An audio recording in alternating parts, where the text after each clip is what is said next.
2, Chapter 1, Dynamics of Mind, concerning light units of matter. It should now be perfectly clear that this universe of mind, of which light or matter is the substance, and of which the electromagnetic energy of thinking is the force, is a dimensionless reality.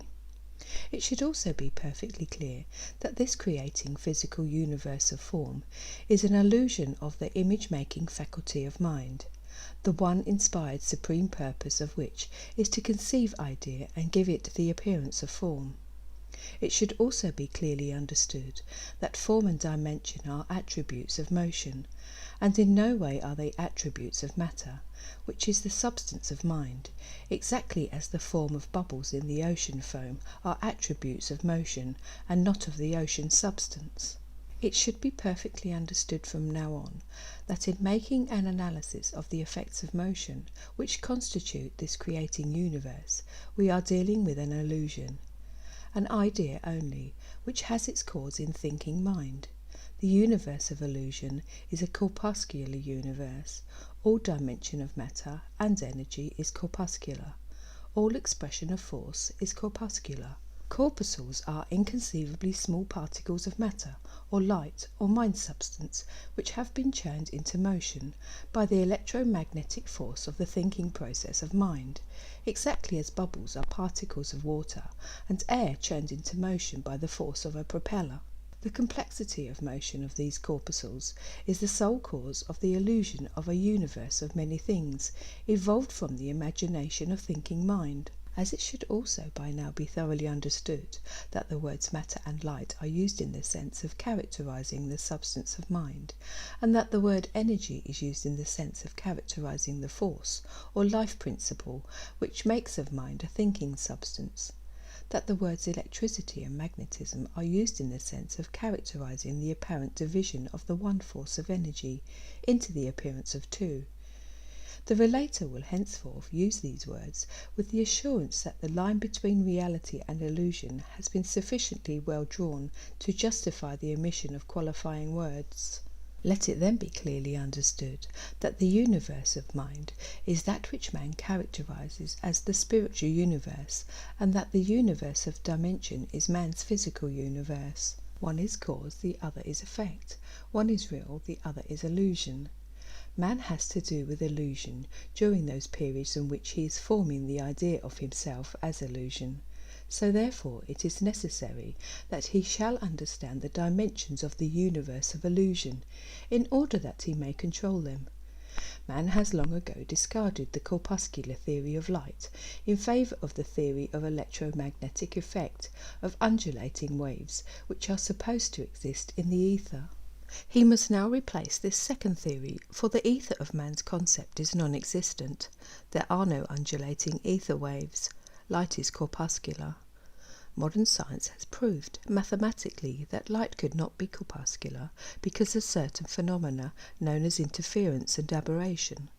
Modern science has reasoned that because of the phenomenon of interference, light could not be corpuscular, for if light consisted of little particles, the phenomenon of interference would prevent light from travelling.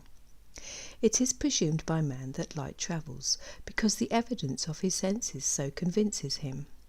Light does not travel, and the appearance of it doing so is another of man's illusions of dimension, which deceive man. All light units of matter are given the appearance of form by the magnetic reaction of the attempt of electricity to seek higher pressures. This attempt is resisted by magnetism, and the resistance is registered in electricity as heat. The rebound into lower pressures and the sudden cooling of the electric whirling particle by the expansion of the lower pressure causes it to solidify. It is turned into ice, it freezes, it becomes what is known as crystallic. All matter is crystallic. Crystallization is a dimension. It is the first appearance of form. Matter registers its energy through temperature dimension of heat and cold in solids of light, which man calls crystals. Crystals are but apparent solids of light, sustained in that illusion of appearance by motion. Crystallization is one of the most important dimensions of the illusion of form. Nothing concerning the basic principle or law governing crystallization is known by modern science. It is known by experiment and observation that all elements or compounds crystallize in any one of 6 different classes, but science knows no way of determining crystallic formation or cleavages, twinning or other characteristics other than by observation or experiment. In a later volume, the fundamental laws underlying crystallization will be charted exactly. In this volume of First Principles, the basic chart will be reproduced in a brief chapter on crystallization. Solid matter is frozen light, crystallized by released pressure.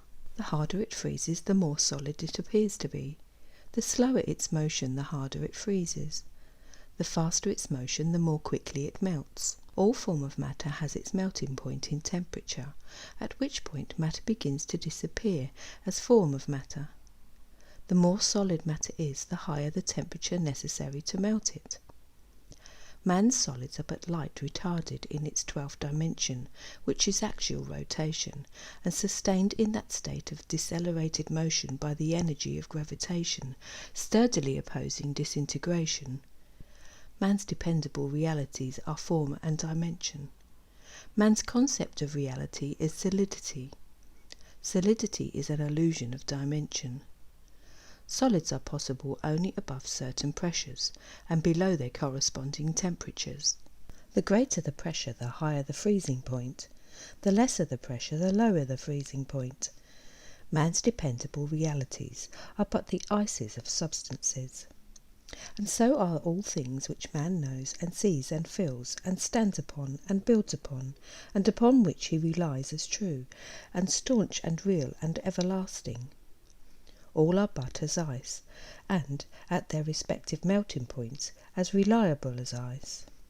If this planet did not know a temperature above that which keeps ice solid, man's concept of ice would have as much stability as his concept of granite. If this planet knew a temperature which melted iron, the solids would be few, and man himself could not be. All solids have their several melting points, or points of liquefaction. All solids are liquefied gases and frozen liquids, which have their varying liquefaction and freezing points. Freezing points are points of crystallization and vary with the complexity of the elements. All frozen solids can be liquefied by heat. All liquids can be broken into gases by still more heat. Heat radiates. Radiative acceleration is centrifugal. Centrifugal acceleration disintegrates by expansion. All gases can be liquefied by cold and solidified by greater cold. Cold generates. Generative deceleration is centripetal. Centripetal deceleration integrates by contraction. Solid ice becomes water at the melting point of ice. Water becomes steam at the vapour point of water. Steam breaks into the gases of water at a still higher temperature. All gases integrating under gravitative pressures are complexed by cooling and frozen into appearance. The heretofore invisible gases then become visible solids. All solids are simplified by heat, which expands them into disappearance. The heretofore visible solids then become invisible gases. Man's concept of solids is born out of his experiences at the degree of temperature to which he is daily accustomed. This state is limited to about 100 degrees of the thousands above and the hundreds below man's accustomed temperatures. Man's concept of gold is that of a solid, for man is accustomed to seeing gold at a temperature below its point of crystallization. Man's concept of mercury is that of a liquid, because man is accustomed to seeing it above its point of crystallization. Ice or steam vapour will continually appear and disappear from their source, which is water. Matter becomes evident to man when sufficiently integrated in mass to respond to the senses of man as visible solids, liquids and vapours. Solid matter, like time, is only an appearance.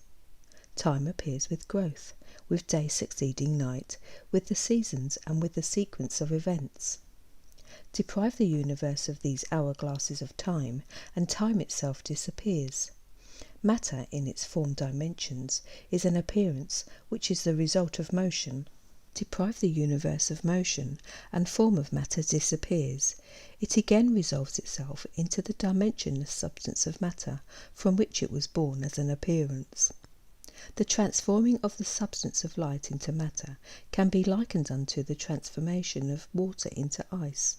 The ice is an appearance due to the change of motion. The substance of water has not changed. Deprive water of that state of inactivity called cold, and ice disappears. Again, it may be likened unto the transformation of water into steam. The vapour is an appearance due to change of motion. The substance of water has not changed. Deprive water of that state of increased activity called heat, and steam disappears.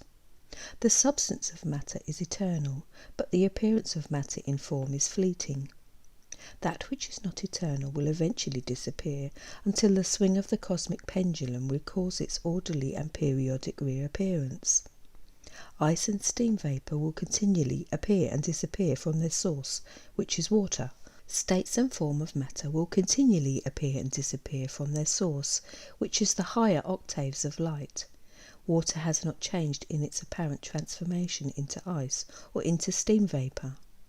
Light has not changed in its apparent transformation into lower octaves of light or matter. Nothing has changed, it has but appeared to change. Nothing can change, it can but appear to change. Variance in the dimension of a substance does not change the character of the substance, it but changes its state. Substance cannot change, it can only appear to change through variance in dimension of effects of motion.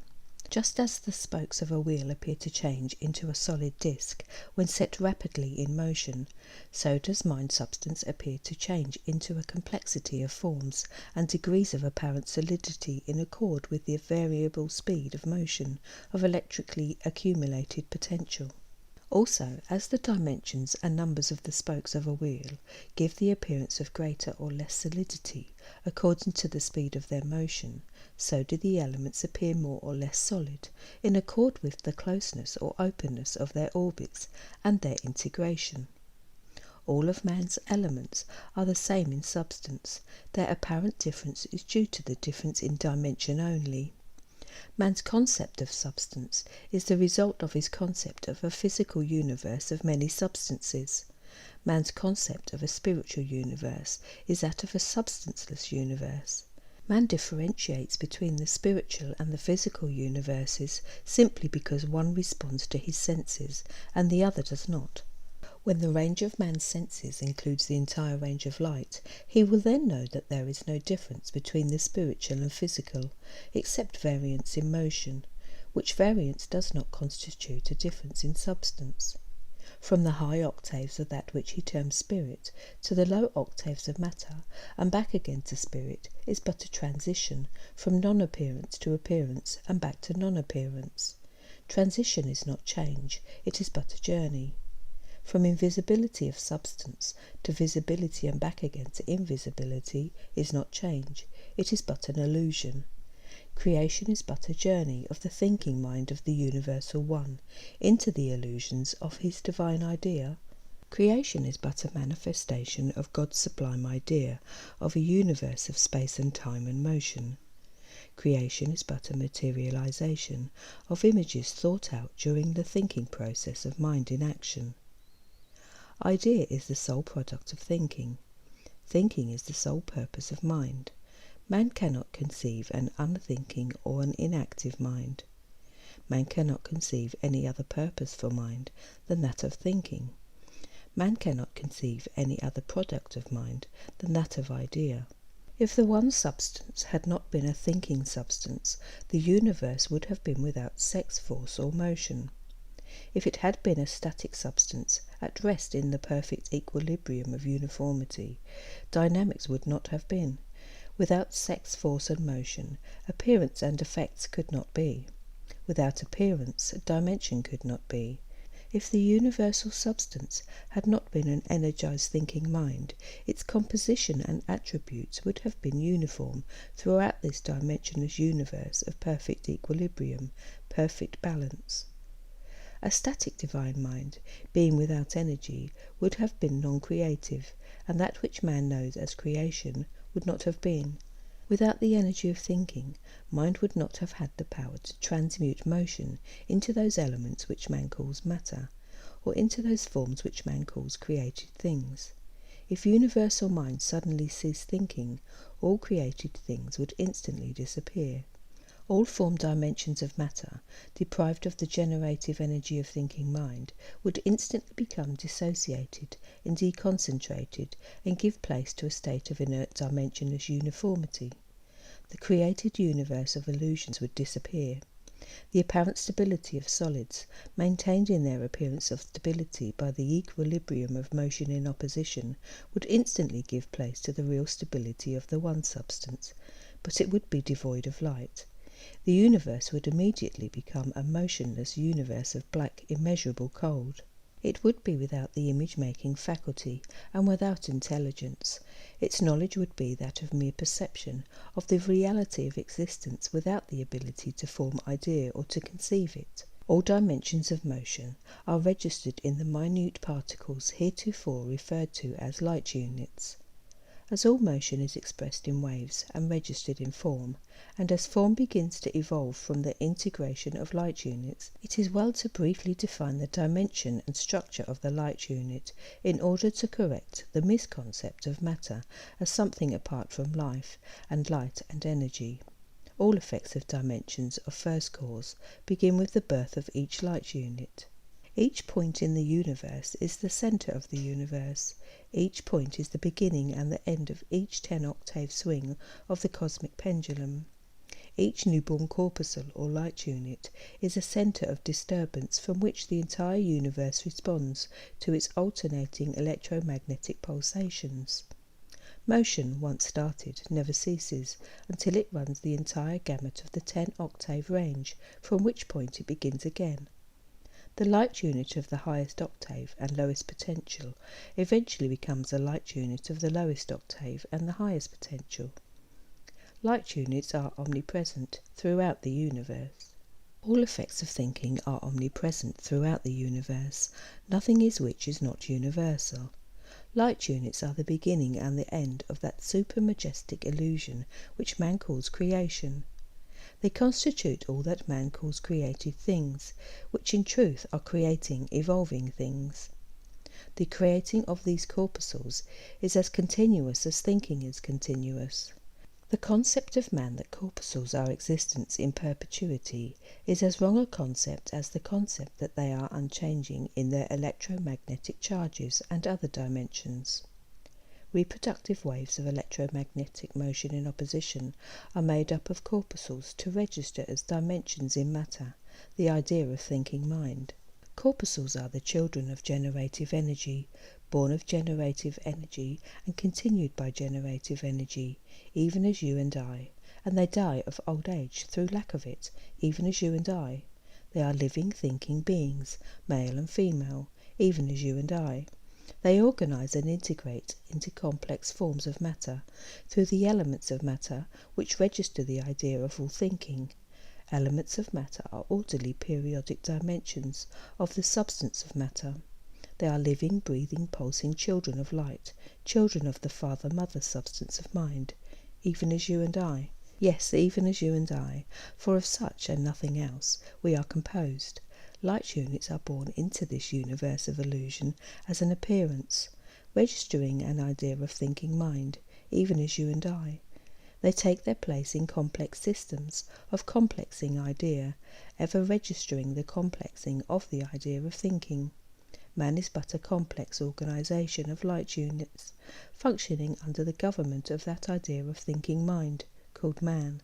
Light units exhibit all the characteristics with which man is thoroughly familiar in living organisms. They inhale and exhale, inflating and deflating in the process just as man does. They generate energy through absorption and lose it through fatigue, just as all life does.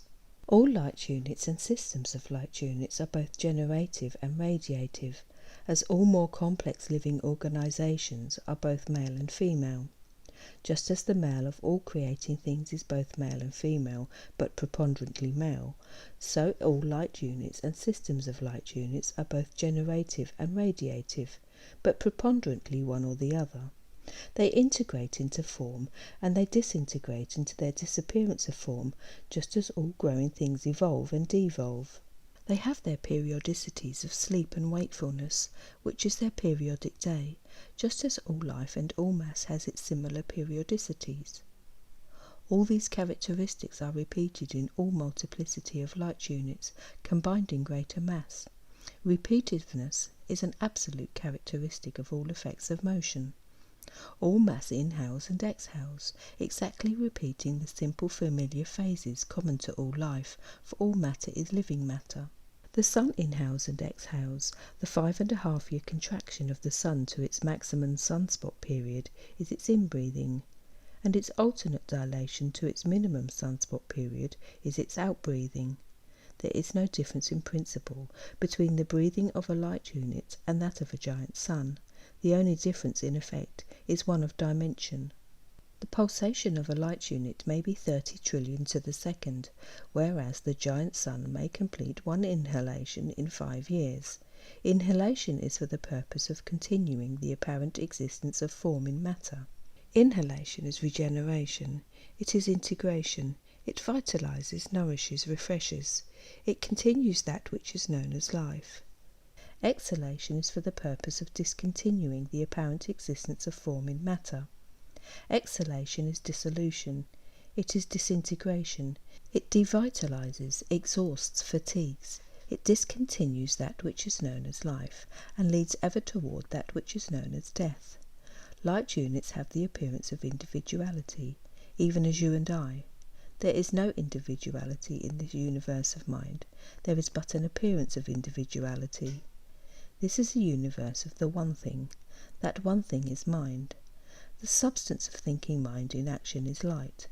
There is but one substance. The one substance cannot be divided into many substances or many parts. Individuality is but an appearance, an effect of potential in the periodicity of thinking. These little rotating particles of light associate themselves into inter-revolving or gyrating systems, which continue the motion given to them by the energy of thinking. These systems are the records of all idea expressed in thinking. They are the living storehouses of the energy of thinking. The energy expended by mind in the process of thinking idea is not lost or dissipated by thinking. If thinking did not register itself in light, and light did not integrate into the forms of idea, the created universe would not be. All thought is registered in these systems of light particles as a means of continuing its evolving appearance of existence as idea, just as man's voice is registered in light particles, which reproduce throughout the universe with the speed of light, as a means of informing the rest of the universe of man's thinking. Idea of mind registered in light is living, and through reproduction it continues the idea of itself in its orderly complexing throughout the entirety of the universal circuit of thinking. These little particles, born of universal thinking in its highest octave, are the first manifestations of what man calls life. They are the first manifestations of the appearance of individual existence. They are the beginning of the appearance of separate existence. They are the beginning of the appearance of opposites. They are the beginning of positive and negative electrical units magnetically united. They are the beginning of male and female individuals. They are the beginning of apparently separate thinking, separate functioning, separate acting, separate living male and female beings. These children of thinking mind differ in no way from man or mountain or oak or rose, except in their simplicity. They are light, and so is man and the mountain. They think and live and require new energy to generate energy, in order to continue their appearance as the beginning of divine idea. They continue themselves as idea by transforming other energy into the idea of themselves. They continue others as idea by radiating energy for absorption by others, or by being consumed to supply energy for others, of which they become a part. Just as the sun continues the idea of itself by transforming other energy into the idea of itself, and just as the sun radiates its energy to continue the idea of this planet by radiation of its energy for absorption by this planet, so does one light unit give to another and take away energy from another. All idea is energy. Therefore, the energy of one idea can be transformed into the energy of another to continue the idea of that other. All energy is light, and all idea is light. One light unit does not destroy another by absorbing it. The one but assimilates the idea of the other.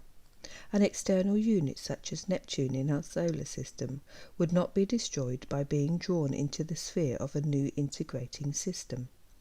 The new generative system would reverse Neptune's electromagnetic charge and make it increasingly generative until someday its journey in a centripetal spiral orbit would end in the hot fires of the central nuclear sun, where it would become one with it in energy.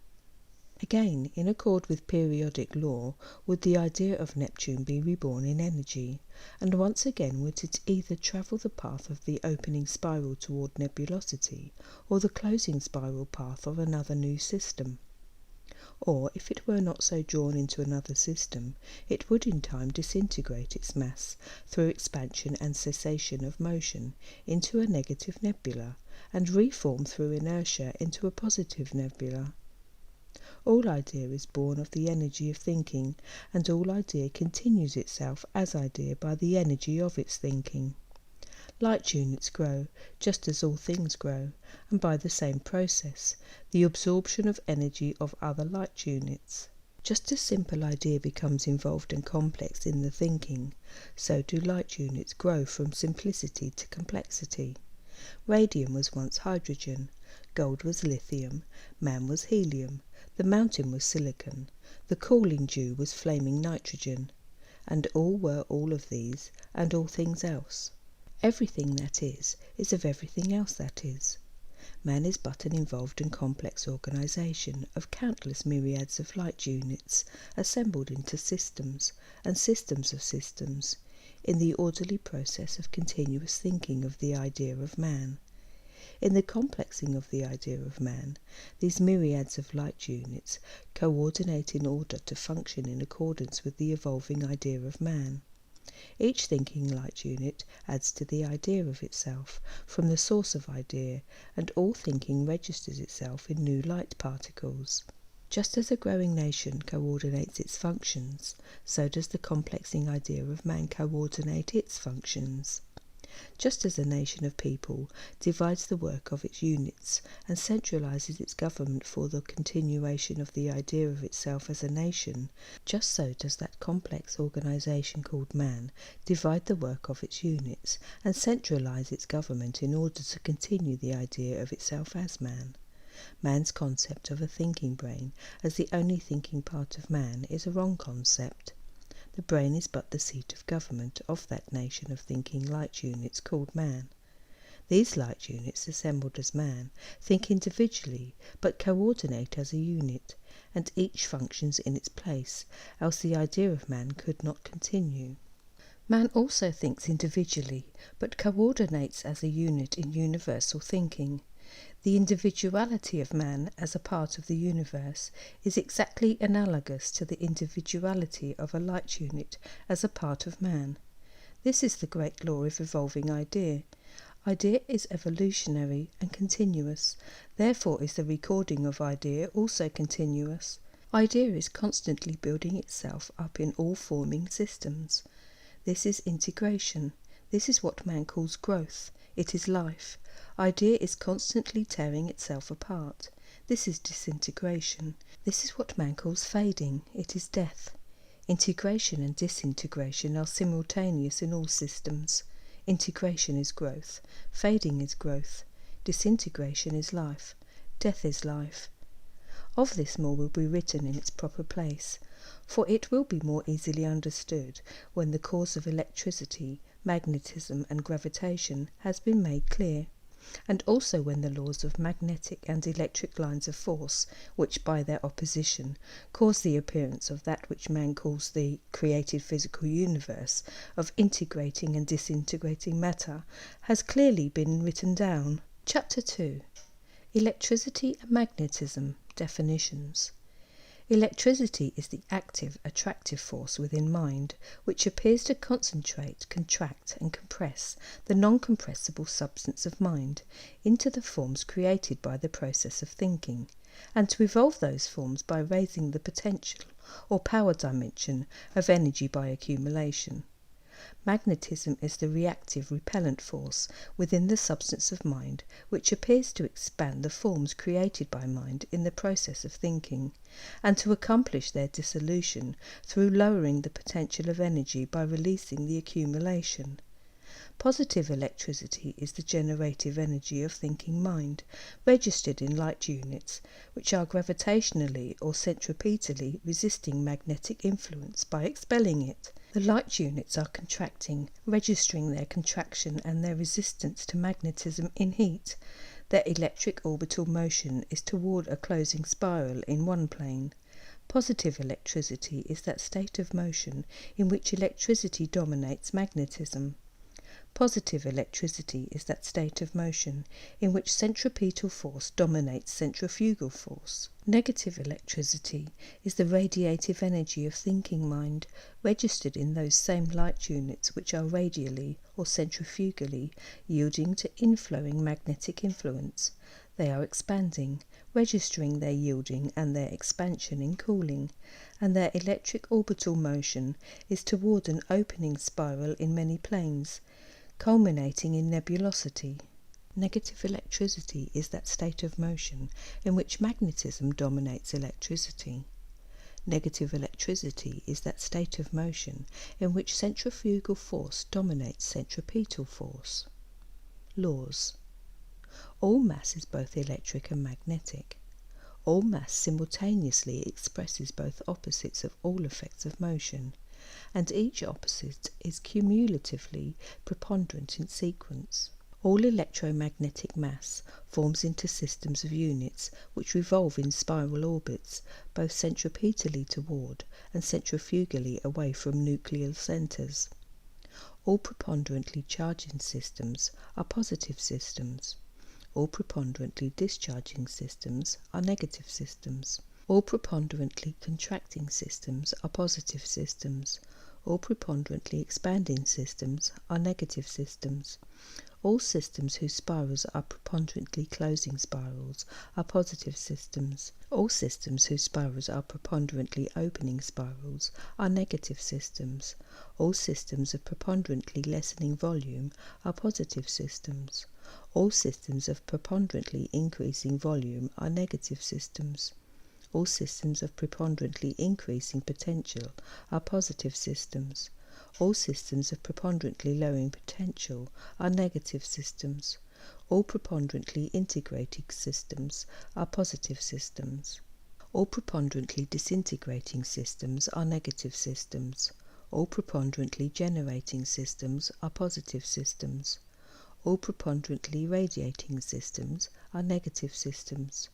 All preponderantly heating systems are positive systems. All preponderantly cooling systems are negative systems. In other words, electricity is the inhalation or inbreathing generative action, while magnetism is the exhalation or outbreathing radiative reaction. Electricity is the plus half of the one universal force, which has apparently divided itself into two forces, and magnetism is the minus half. Electricity and magnetism exist as separate appearances only when opposed. In non-opposition they disappear, they become one. Electricity desires to gather its half together as one force and substance, while magnetism, on the contrary, desires separation into two forces and exerts itself to the utmost to bring about this separation. Electricity accumulates power, while magnetism dissipates it. Positive electricity is the plus half of electromagnetically charging light units, which are seeking higher pressure zones. Negative electricity is the minus half of electromagnetically discharging light units which are seeking lower pressure zones.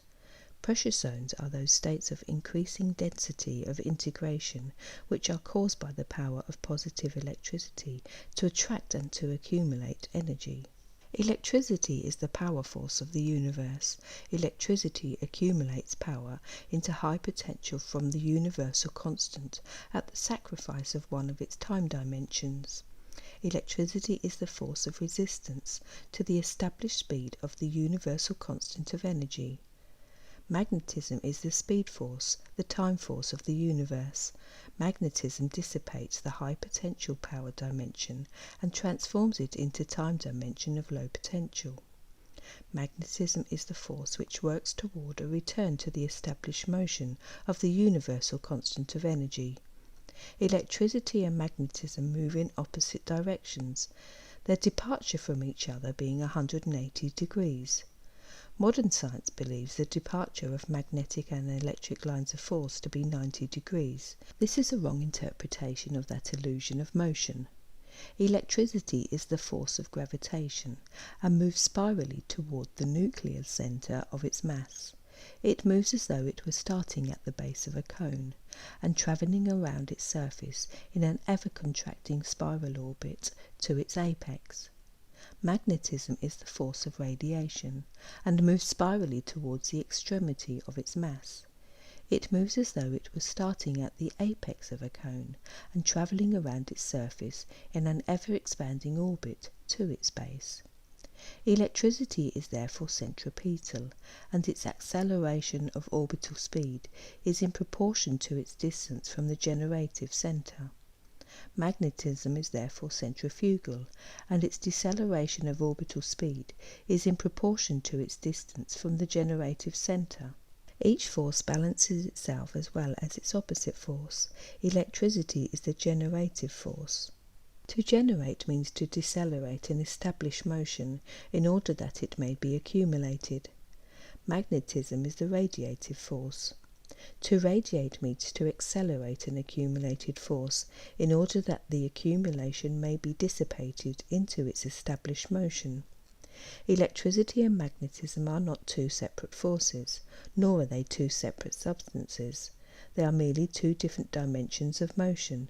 They belong solely to motion and not to substance. Neither are positive electricity and negative electricity two kinds of electricity. A cold piece of solid iron is a result of electric deceleration of the universal constant, and is power accumulated by the formation of closely packed atomic systems and restricted orbits. This cold piece of solid iron will disappear into gases if its atomic systems are accelerated sufficiently to dissipate them by radiation.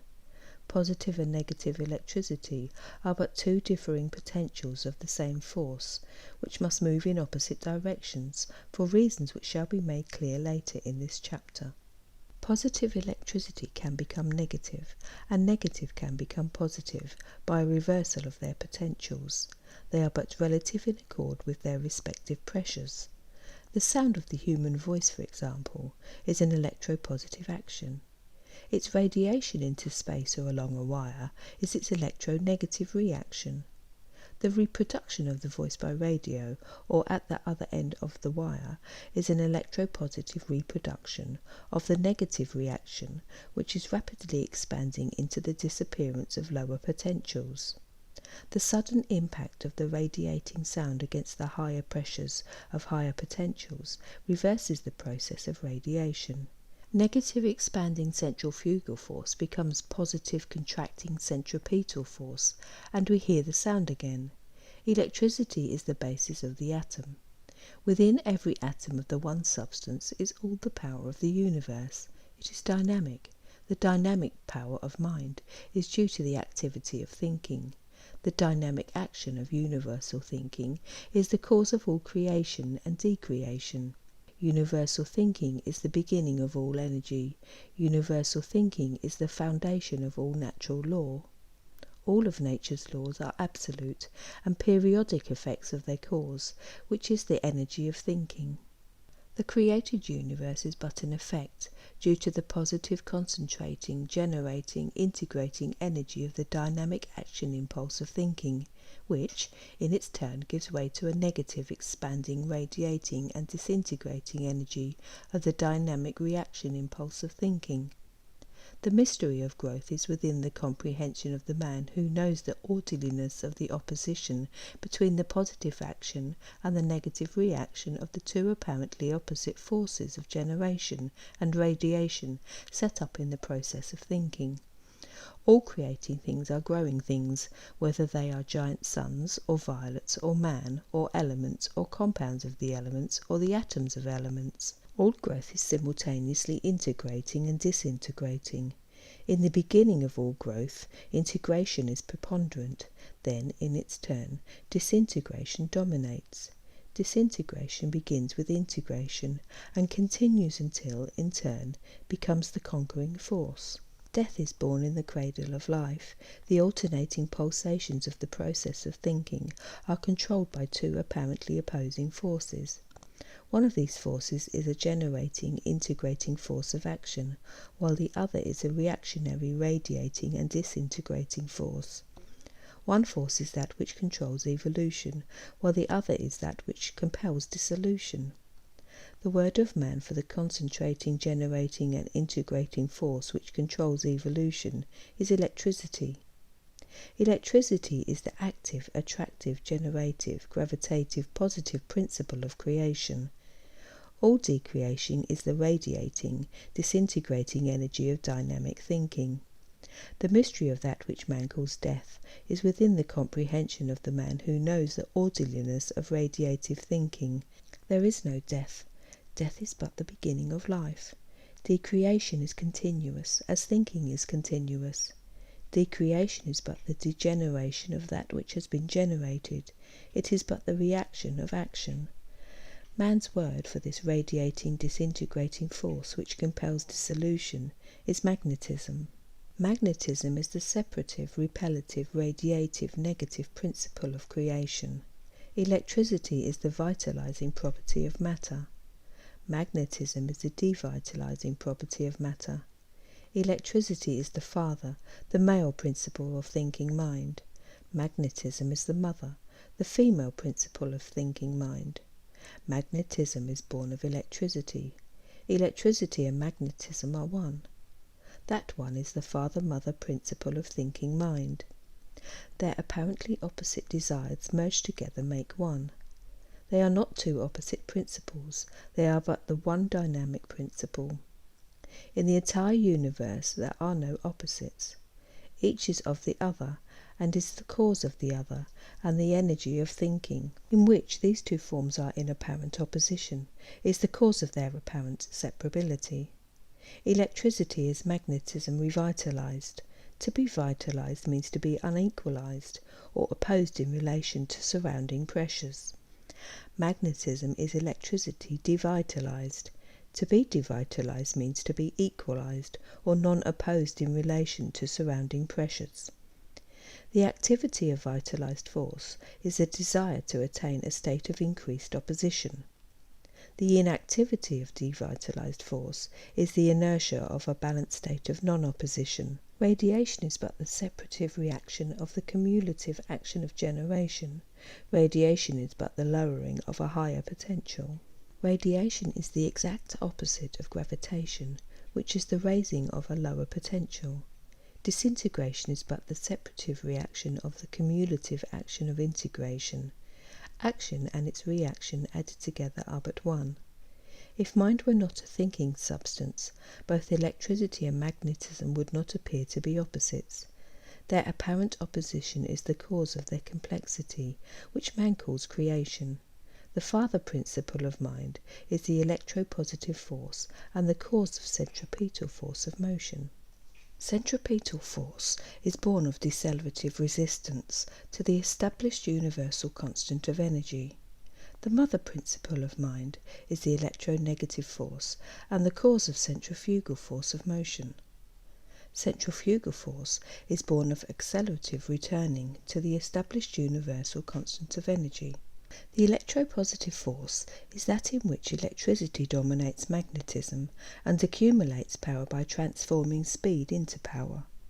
The electronegative force is that in which magnetism has conquered electric opposition and by doing so has released power by means of expansion into lower potential of greater speed. The desire of electricity is expressed as action in motion in opposition. The desire of magnetism is expressed as the reaction of action in motion in inertia. The active force is the positive force. It is the force which stands for what man calls power or high potential. The reactive force is the negative force seeking a state of negation, which stands for what man calls weakness or low potential. The active force is the creative force of the universe. The reactive force is the decreative force of the universe. The active force is the integrative, generative force of the universe.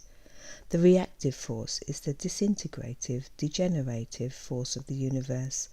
The active force is male, the father force of the universe. The reactive force is female, the mother force of the universe. The creative force is the dynamic expressive force of thinking, which gives apparent form to all idea of thinking mind. The decreative force is the passive force of thinking, which causes the disappearance of form from actuality into potentiality. The father force is the positive force. The mother force is the negative force. The father-mother force united is the reproductive force. The mother force is born of the father force. It is merely its negative reaction. Reaction is opposed to action, not attracted to it. Reaction leaps away from action, not toward it. If reaction, which is negative, leaps away from action, which is positive, then the theory of positive and negative electric charges attracting each other has no foundation. Reaction is born of action, so then is negative force born of positive force. As magnetic flow is but the reaction of generation, therefore magnetism is born of electricity. The greater the action of generation, the greater the reaction of degenerative magnetic flow. Magnetic flow is radiation. Radiation is the emanation expelled from electrogenerative contractive action. It is the outgoing breath, the exhalation of the living corpuscle or system or mass. Radiation is degeneration. The creating universe is a generating one. The decreating universe is a degenerating one. The generating universe of solid matter is an accumulation of tenuous matter. Generating is charging. The degenerating physical universe is a disappearing from the appearance of solidity through states of tenuosity to disappearance. Degeneration is discharging. Generation is the winding of the cosmic clock for the accumulation of one time dimension. Degeneration is its unwinding by the release of the other stored up time dimension. Radiation is radiative activity. Modern science calls it radioactivity. Radioactivity is merely the reversing of the time dimensions of the universal constant. It is the exothermal exhalation of the one universal being, of which every existing thing is. The more positive the system or mass, the more generoactive and radioactive is that system. The more generative the system or mass, the more cohesive it is. Cohesion is born of generative, decelerative, gravitative, centripetal force. The more radiative the system or mass, the less cohesive it is. The more cohesive the system or mass, the more compact it is. It is what man describes as harder, which means more impenetrable. The atoms of all of the hard and closely integrated elements have ejected magnetism with greater speed and in smaller streams than the atoms of the less closely integrated elements. Resistance to integration is the cause of this increased speed, and the contracted atomic volume is the cause of the smaller magnetic stream. It is as though a certain volume of water, which has been pumped through a 4-inch pipe, had to be pumped through a 1-inch pipe in the same amount of time. To do this, the pressure behind that volume of water would have to be vastly increased, and the speed of the smaller stream would also have to be vastly increased. Resistance to integration has generated much heat, which in its turn has been radiated, thus reversing the magnetic pressure from the magnetic field within the system to the magnetic orbit outside of the system. This process has gradually cooled the systems by the pressure release from within and the consequent radiation of their heat, and allowed them to become more densely packed, so that their more closely rotating units could create the illusion of solidity or hardness. Hardness is due to deceleration of rotation and acceleration of revolution, which allows a closer integration of light units in their systems. It might be said concerning the illusion of solidity that if a cobweb could be woven with sufficient density and revolved with sufficient rapidity, it would appear to be a solid disk of silver. Genero-activity is the opposite of radioactivity. Genero-activity is the resistance set up against one time dimension of the universal constant in order to transfer it into power. It is the endothermal inhalation of the one universal being. The positive force of motion in opposition is that which produces all idea of thinking mind and gives it the appearance of form. The negative force of motion in opposition is that which tears apart the appearance of form and carries the soul of it or the memory of it back into motion in inertia. The union of these positive and negative forces of motion in opposition reverses radiative dominance to generative dominance, and thus causes the reproduction of the idea and the form of the idea through reintegration. The positive electric force is the creating force. The negative electric force is the decreating force. The union of positive and negative is the reproducing force. Reproduction means the reintegration of form back into the octave in which it has once appeared, but from which it has disappeared by disintegration into motion in inertia. In motion in inertia, the soul of all idea awaits regeneration. The soul of all idea is registered in the seed of idea. In the seed of man is the whole of man, and so also the seed of all idea.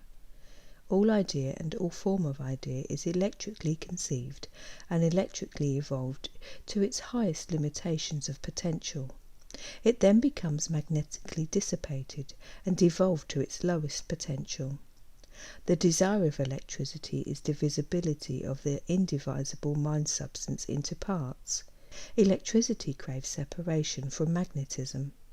Electricity desires itself alone, and shares company with magnetism only because it is fatigued by resisting it.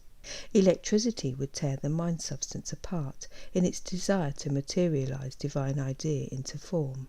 It would make of this universe one solid non-elastic mass, if its desire could be gratified.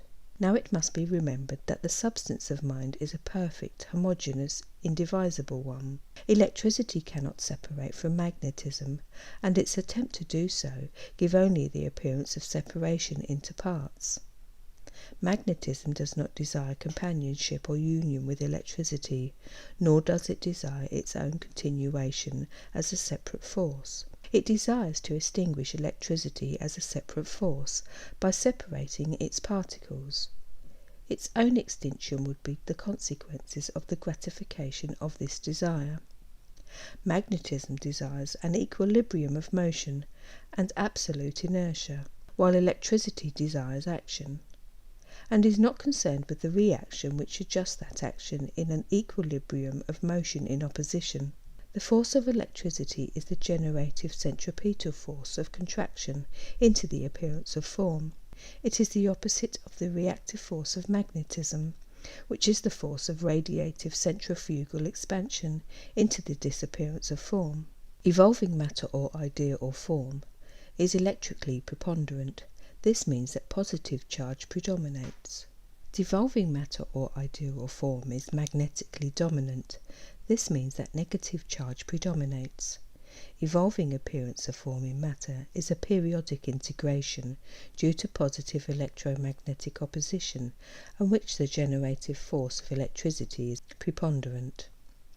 That which man calls growth is merely periodic integration, during which the generative force of positive electricity is preponderant. Devolving disappearance of matter is a periodic disintegration, due to negative electromagnetic opposition, and which the radiative force of magnetism is dominant. That which man calls aging or fading or declining is merely periodic disintegration, during which time generation continues, but with lessened energy, for the radiative force of magnetism is dominant. The vigour of youth is due to electric preponderance, and the weakening of adolescence is due to magnetic dominance. Youth, the growing period, is the life inhalation period. It corresponds to the first 5 octaves of the universal 10-octave cycle. Maturity is the turning point of the life inhalation period toward its life exhalation period. It corresponds to carbon, the turning point of the universal 10-octave cycle. Aging is merely the life exhalation period. It corresponds to the last 5 octaves of the universal 10-octave cycle. Electricity is always preponderant in all dimensions, but it is both preponderant and dominant in the positive half of the reproductive wave of the universal energy constant.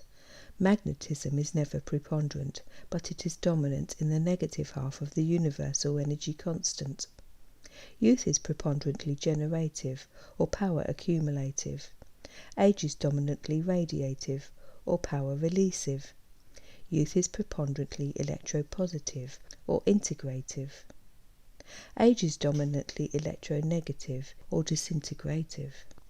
The perfume of the budding rose is a disintegration of the preponderantly generating growing rose, but because of electric preponderance, integration so exceeds disintegration that growth continues despite the disintegration until both forces are equalized, in which man calls death. Just as soon as the gravitative forces of electropositive preponderance have carried the growth of that rose to the 4th gravitational tone of electromagnetic opposition, which is the maximum point of inhalation of its life cycle, then magnetism begins to dominate and the rose begins to fade. Just so with the integrating idea, whether it be man or planet or flaming sun or minute atomic system. The law for one is the law for all. Death is a disappearance of form, but not of the idea of that form. Growth is an effect of gravitation. Growth means that forming things pass down the octaves in gravitative periodicity. During that periodicity, electricity gives form to the idea, and magnetism gradually nebulizes that form back into idea. The form of idea is of no import, it is but a manifestation of the idea itself. Form is fleeting. Its appearance and disappearance are periodically repetitive throughout eternity. The idea is the eternal record of form, the soul of form. Out of motion in inertia comes a newborn idea, which runs the course from electropositive motion in opposition into electronegative motion in opposition, and back again into motion in inertia. There it is stored as the chemical registration of the idea, which man calls memory, until man needs to recall it again. This he can do at any time by regenerating it.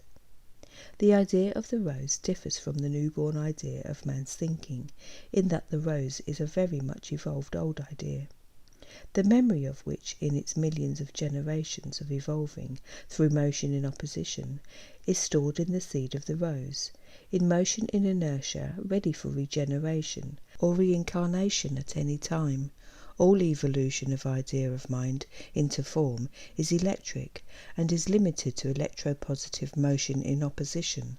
Evolution of idea ceases in the master tones of motion in inertia, with the disappearance of evolving form, and begins again its evolution of idea from these same master tones, with the reappearance of evolving form in motion in opposition. The master tones are a record of all motion, and a storehouse of the memory of it. From the master tones the evolution of form of idea starts, and in them, at the next octave's end, the record of the evolution of that idea is again registered in memory of form.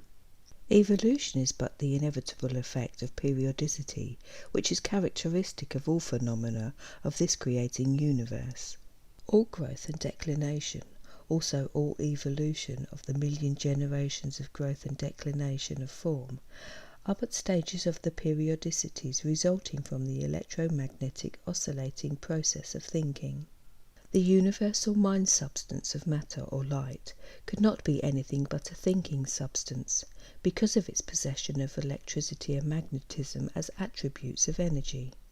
Electricity and magnetism are those apparently opposite principles or qualities of mind which cause it to be a thinking substance. The apparent points or centres of disturbance throughout the entirety of the substance of divine mind, due to the process of thinking, are electromagnetically registered in light, which is energy, which is matter, all one and the same.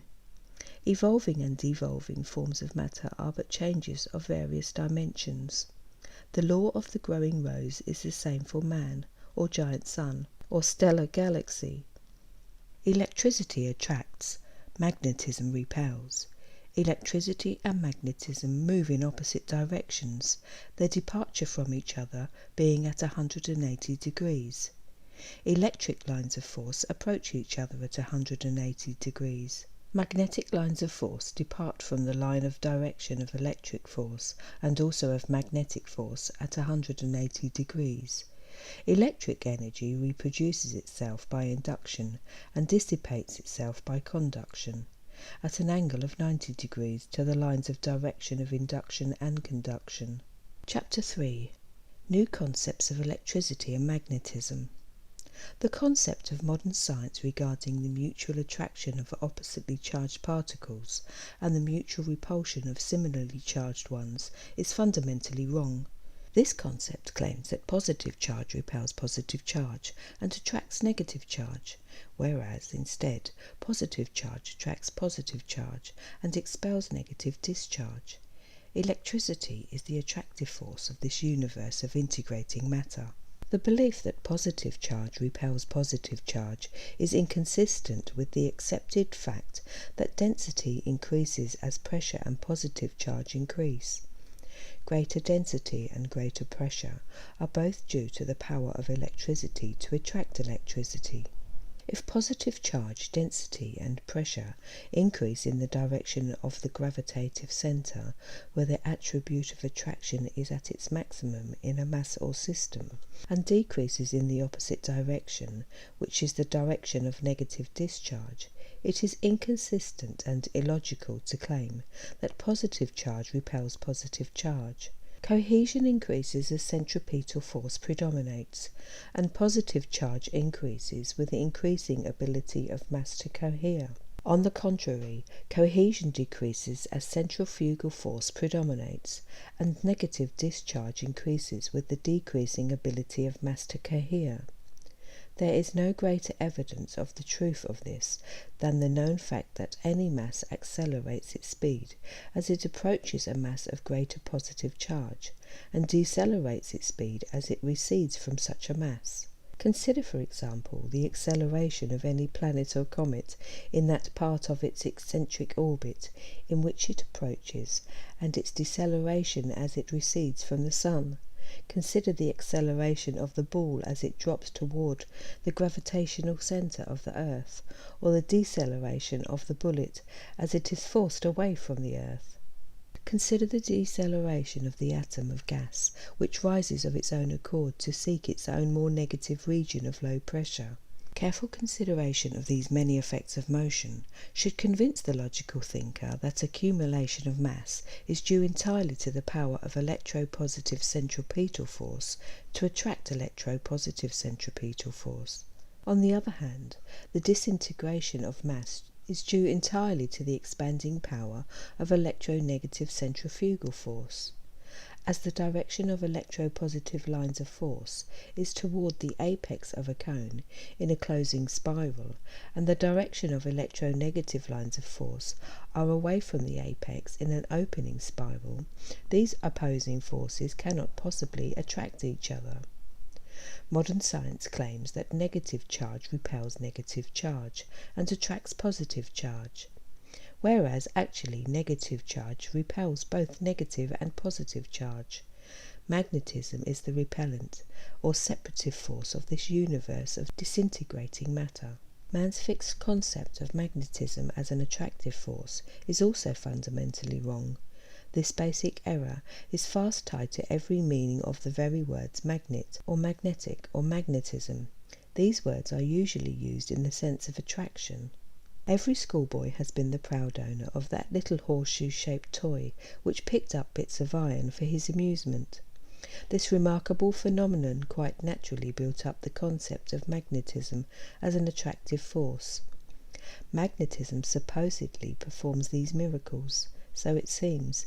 The evidence of one's senses are again deceived by illusion. The exact opposite is the fact. The electropositive charge is merely increased, and the attraction of positive electricity to positive electricity of a similar dimension is demonstrated. This phenomenon of the power of the electropositive charge of the magnet to attract will be exactly described later when the laws of unit or opposing pressures are written down. Suffice it here to say that a magnet is a piece of iron around which so strong a generative current has been caused to circulate that the billions of little pumps which make up its atoms have been vastly stimulated to excessive zeal in performing their work. The pulsations are so greatly energized that the magnetic outflow is like a swift-running stream in comparison with its normal flow. Thus has the positive charge been greatly increased. The axial poles of rotation and the magnetic poles have become almost superimposed. The potential and unit pressures have been raised to such an extent that another piece of iron of normal potential and pressure will be drawn into the higher pressure of the magnetic iron, and its potential also raised. This will also be very simple to comprehend when the simple principles of gravitation and an exact understanding of the forces of attraction and repulsion are known. The misconceptions of modern science concerning the fundamental principles of attraction and repulsion are many, and all are based upon the wrong belief that electricity is the repellent and magnetism the attractive force. Man speaks of light repulsion and cites the tale of the comet which forever points away from the sun as conclusive proof. This phenomenon is due to the fact that all mass rotates and revolves toward its proper pressure zone. All mass is potential out of place, and all mass constantly seeks the proper pressure zone for its constantly changing potential. All states of motion, including the tail of the comet, conform to this law. The age-long misconception regarding the supposed attractive power of magnetism must be reversed, and its exact opposite substituted in its place. Much practical demonstration is contributed to the building up of the strongest foundations for the present theories. Scientists have built up wrong theories, based upon appearances, which deceive because they are misunderstood. Man seems to forget that this is a universe of appearances, a universe of illusions, and appearances easily deceive unless one makes allowances for them in every effect of motion. Man is not easily deceived regarding those illusions which he thoroughly understands, such as relative dimensions in perspective, or the illusion of the moon racing behind the trees, keeping pace with speeding man. But he is easily deceived regarding those illusions which he does not suspect to be illusions. In order that one may know the truth from the illusionary appearance of truth, the reader must remember that all objective effects of motion in form are illusions, and also that the relation between those apparent objective forms and their motion as well are illusions. All illusions will deceive if judged only by the evidence of one's senses. Not for 1 second does any effect of motion remain unchanged. Therefore it is not logical that changing things can be dependable realities. There can be no unconditioned facts in a universe of motion. There can only be ever-changing appearances of facts. All states of motion are relative and deceiving. Comprehension of this universe of mind is not possible as long as it is considered as a universe of dimension. Nor is it possible if its illusions are considered as realities. Complexity is a drag anchor to comprehension. Comprehension of the universe is very simple when it is considered as a dimensionless universe, abounding in appearances which do not deceive, because one knows them to be but illusions. All matter is an effect of a basically simple and easily comprehensible cause, the thinking of mind. Man's reliance upon the reality of the illusions of electrical effect have deceived him into a misinterpretation of his observations. Just as man used to believe firmly the evidences which his senses seemed to prove, that the sun and stars revolve daily, so does he at present firmly believe the evidences which his senses seem to prove, that positive corpuscles repel positive, and negative corpuscles repel negative, while each opposite attracts the other. The term negative charge is not in accord with the laws of motion. The positive electric force charges, and the negative magnetic force discharges. Modern science firmly believes that there are two kinds of corpuscles, negative corpuscles which are called electrons, and positive corpuscles which are called protons. This is a wrong concept. All corpuscles are doubly charged, and so are all systems, and so is all mass doubly charged. All familiar effects of motion substantiate this statement. It would be absurd to say that this solar system is a positive proton surrounded by negative electrons, which are the planets. All phenomena of motion are repetitive.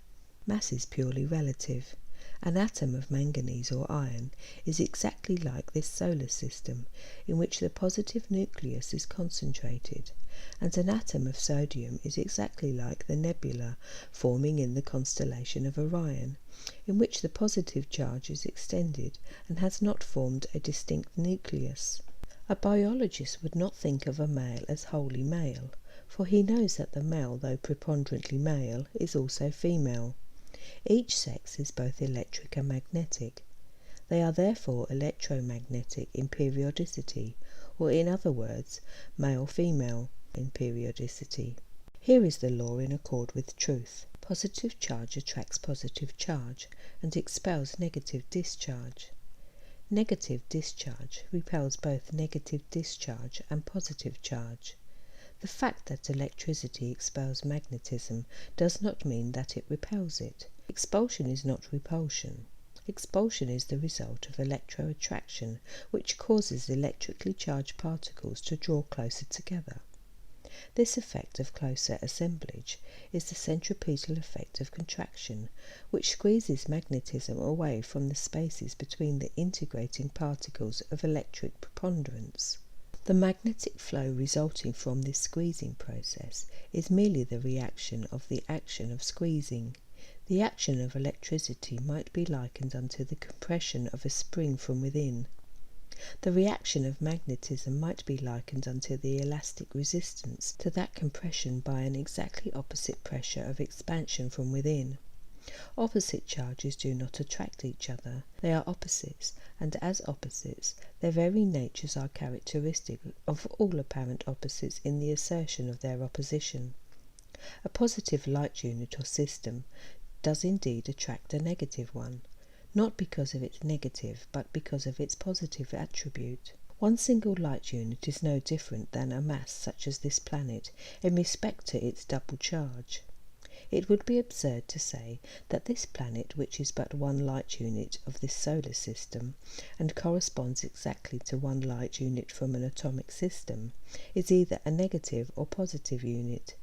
It is both negative and positive, and its positive charge is always preponderant in that part which is nearest to its positive nucleus, which is the sun. Also its negative discharge always dominant in the portion farthest removed from the sun. Two apparently opposite forces. It must be remembered that electricity is the attractive force, and that magnetism is the repellent force. The attractive force attracts only attractive force, which is itself. Electricity attracts electricity. Electricity does not attract the repellent force, neither does electricity repel the repellent force. On the other hand, magnetism, which is the repellent force, does not but perform its function of repelling. It does not attract itself. A repellent force cannot be an attractive force, nor can the attractive force be a repellent force. Each can but fill its own office. One attracts, and thus gathers light units together into an appearance of solids of matter.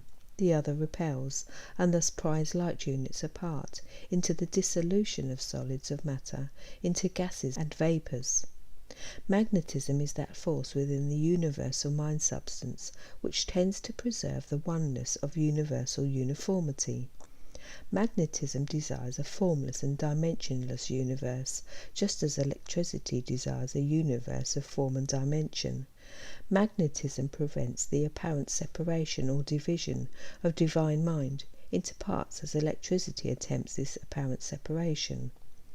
All the force of electricity is exerted in the attempt to create the illusions of form and dimension. All the force of magnetism is exerted into the attempt to destroy all illusion, all form, and all dimension. Neither force completely fulfills its desire, for each partially thwarts the other. The energy of magnetism is the elastic energy of expansion, a straining energy ever pushing toward the inertial line of equalized pressures, which lies between any two masses, while the energy of electricity is ever pulling toward the pulsing heart, the gravitational nucleus of every mass. Elasticity. One of the outstanding characteristics of motion is elasticity, which also appears to be an attribute of the one substance. Elasticity is due to opposition. Elasticity is that force developed in the one substance of mind as a reaction to the action of electricity. It is this quality of elasticity which gives magnetism its rebounding force. This elastic magnetic reaction, which is forever and eternally pressing against electric action, is that force which surely restores all opposed motion to inertial equilibrium. Imagine electricity as a compressed spring, with magnetism eternally ready to take advantage of any let-up in the contractive force which is holding it in compression, no matter how slight a relaxation that may be. If one could imagine such a thing as an absolutely complete and sudden withdrawal of all electric contractive energy, the instantaneous response from this elastic counter-pressure would cause a cosmic explosion, which would instantly destroy all appearance of form. The universe would then be one of equalized pressures, and opposed motion would be at an end. This sudden expansion is exactly what occurs when man combines two or more elements which desire to get away from each other because they are tonally too far removed from each other to be possible mates. The elasticity of magnetism takes advantage of the sudden let-up in the process of generation, and rebounds so swiftly that it instantaneously tears apart from which otherwise might take 1,000,000 years to disintegrate. It is this force of elasticity in magnetism that is constant in its resistance to any appearance of integration into any form whatsoever. Electro-magnetic opposition. Magnetism is radiative and repellent, as electricity is gravitative and attractive. Magnetism repels, electricity attracts. That which electricity integrates through gravitation, magnetism disintegrates through radiation. Magnetism is the brake upon the wheels of electricity, resisting its generation of higher potential, and registering that resistance in heat. Electricity is the accelerator which speeds magnetic radiation, the expansion of which is registered in cold.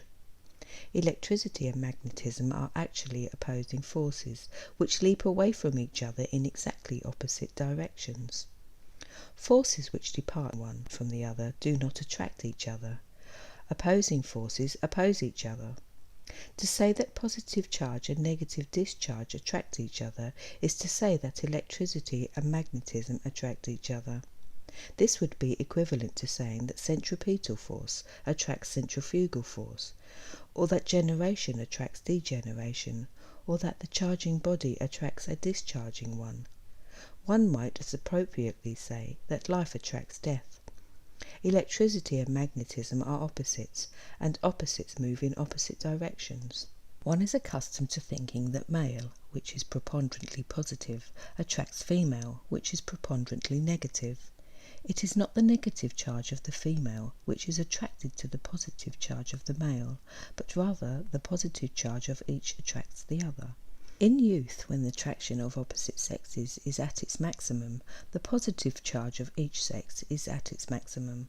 In age, the negative discharge increases.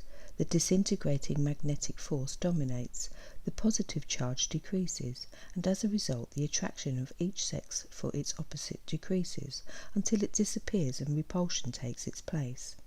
The apparent attraction of each action to its reaction is due to the desire of the attractive force within each for accumulation, and the consequent continuance of the evolving idea of itself through that accumulation. When action is preponderant as a positive charge, form of idea evolves. When reaction is dominant as negative discharge, form devolves. The record of the idea of both action and reaction is registered in inertia. The chemist, when breaking up compounds, is accustomed to seeing a negative element seek the positive pole, and a positive element seek the negative pole.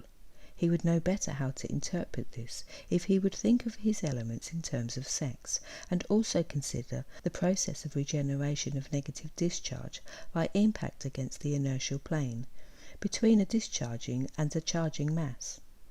When the positive charges of negative reactions are attracted to positive poles, centrifugally dominant force is conquered by centripetally dominant force. The negative reaction then becomes a positive action. The equalization causes reproduction. The union of an action with its reaction is always followed by the reproduction of separate actions and reactions. These reproduced actions and reactions are rebounds of the union. Magnetism opposes electricity in its desire to transform this universe into one solid, motionless, non-elastic ball of positive electricity. Electricity opposes magnetism in its desire to transform the universe into one of equalized pressures where opposites disappear into dimensionless non-opposition. Positive electricity is preponderantly electric. Positive charge attracts positive charge. Negative electricity is dominantly magnetic. Negative discharge repels both negative and positive charge, for both are electric, and magnetism repels electricity. Again, must it be written down that electricity and magnetism are not opposites, nor are they two forces. There are no opposites of anything in this universe of the one thing. Mind is the one substance. Thinking mind is the one force. If mind were not a thinking substance, the universe would be without force. It would be without life. It would indeed be a dead universe. Thinking is a positive action. To every action there is an equal reaction, which is the opposite, or negative matrix of that action. The minus charge of the reactive negative matrix is equal to the plus charge of the active positive form of idea. The positive form of idea is stored in inertia as a negative matrix of that form. There is but one active force of thinking, mind, and that is the father force. Man calls it electricity. Electricity appears as the first action of the process of thinking, and disappears, like temperature, in motion and inertia. Electricity, therefore, has no existence. It belongs to motion and not to substance. It is desire which causes the one substance to appear to change, in state as it performs its function of recording form of idea. Opposites are born of attempted division of unity or oneness. The very first action which attempts division of unity develops the reactionary apparent opposite reaction which opposes that attempted division.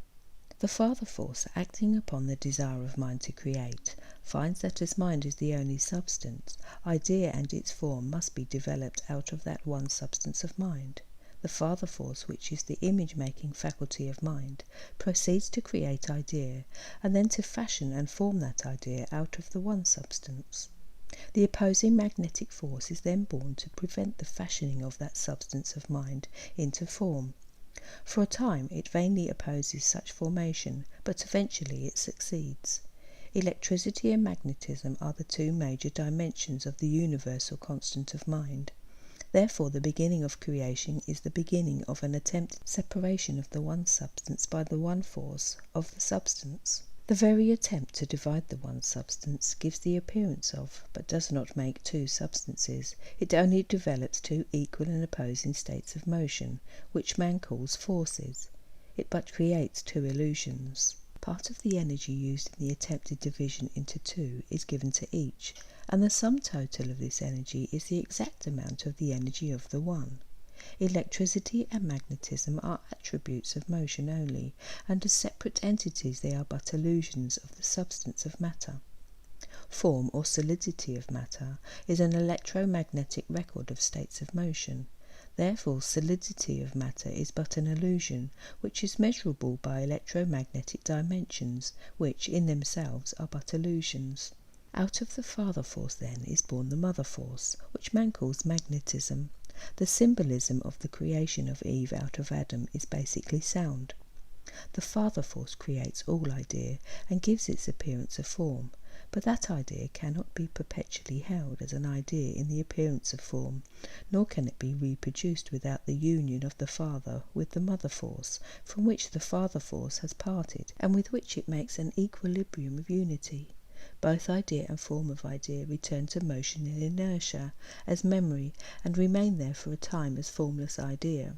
A union of the father force with the mother force brings it back again into form of idea, for the united energies of these apparent opposites make the total required by the one. Just as with positive electricity and negative electricity, they are not two forces. They are but two aspects of one force attempting to separate each by its own opposite method, thus becoming two forces. They never succeed in doing so. Each is charged with the other, permeated more or less in accord with its periodicity. Chapter 4. Positive and Negative Electricity. Again, it must be repeated that in this universe of motion and equilibrium, all energy equalizes itself in two equal and opposite swings of the cosmic pendulum, no matter where in the cycle these opposites of motion appear. The cosmic pendulum swings forever between positive and negative electricity, eternally transferring its constant of energy from one dimension to another, but never changing that constant. The opposing energies of the two swings added together make one equalized unit of the universal reproductive constant. More than this, these opposing swings are simultaneously equalized at corresponding points in each of the 10 octaves. Electric action and its magnetic resisting reactive flow are simultaneous and in equilibrium at all times. Positive electricity is an endothermic contractive force which is actively absorbing a comparatively large quantity of generative light units of heat, which raises its potential, and is expelling a smaller number of them, devitalized into magnetic radioactive emanations, thus slightly lowering its potential. Negative electricity is an exothermic expansive force which is reactively absorbing a small quantity of the regenerative light units of heat, which slightly raises its potential, and is expelling a greater number of them, devitalized into magnetic radioactive emanations, thus lowering its potential. In the term negative electricity, the word electricity is used in the generic sense, as the inclusive word man is used to represent both sexes. Electropositive systems are preponderantly charging systems, while electronegative systems are preponderantly discharging systems. Charging systems are in the positive half of the octave, the tones of which are generatively dominant. These systems are forcing magnetism out, and because of this they grow more compact. They therefore grow smaller, tone by tone, to the fourth tone of the octave. Their atomic volume lessens, and their density increases as magnetism is squeezed out, just as a sponge lessens in volume and increases in density as water is squeezed out. Now must it be clearly understood that magnetism, expelled by electricity from within a charging system, did not enter that system as magnetism or as negative electricity. It entered as positive electricity and became devitalized into negative electricity by nuclear absorption of its positive charge. It was then expelled from the higher inner pressure to the lower outer pressure of the system. Discharging systems are in the negative half of the octave, the generative tones of which are weakened. Weakening generoactivity results in weakening radioactivity, which causes the system to grow less compact. They therefore grow larger, tone by tone, from the fourth to the master tone. Their volume increases and their density decreases as magnetism is allowed to return, just as a sponge increases in volume and decreases in density as water is allowed to return. By a study of the charts pages 17 and 83, it will be seen that when magnetism returns to negative systems, it does not return as negative electricity. It impacts against the inertial plane between itself and the system, is regenerated and reconverted into negative electricity after it has made its centripetal journey to the apex of its spiral orbit with ever-increasing pressure, and started on its centrifugal run with lowering pressure back to the inertial plane.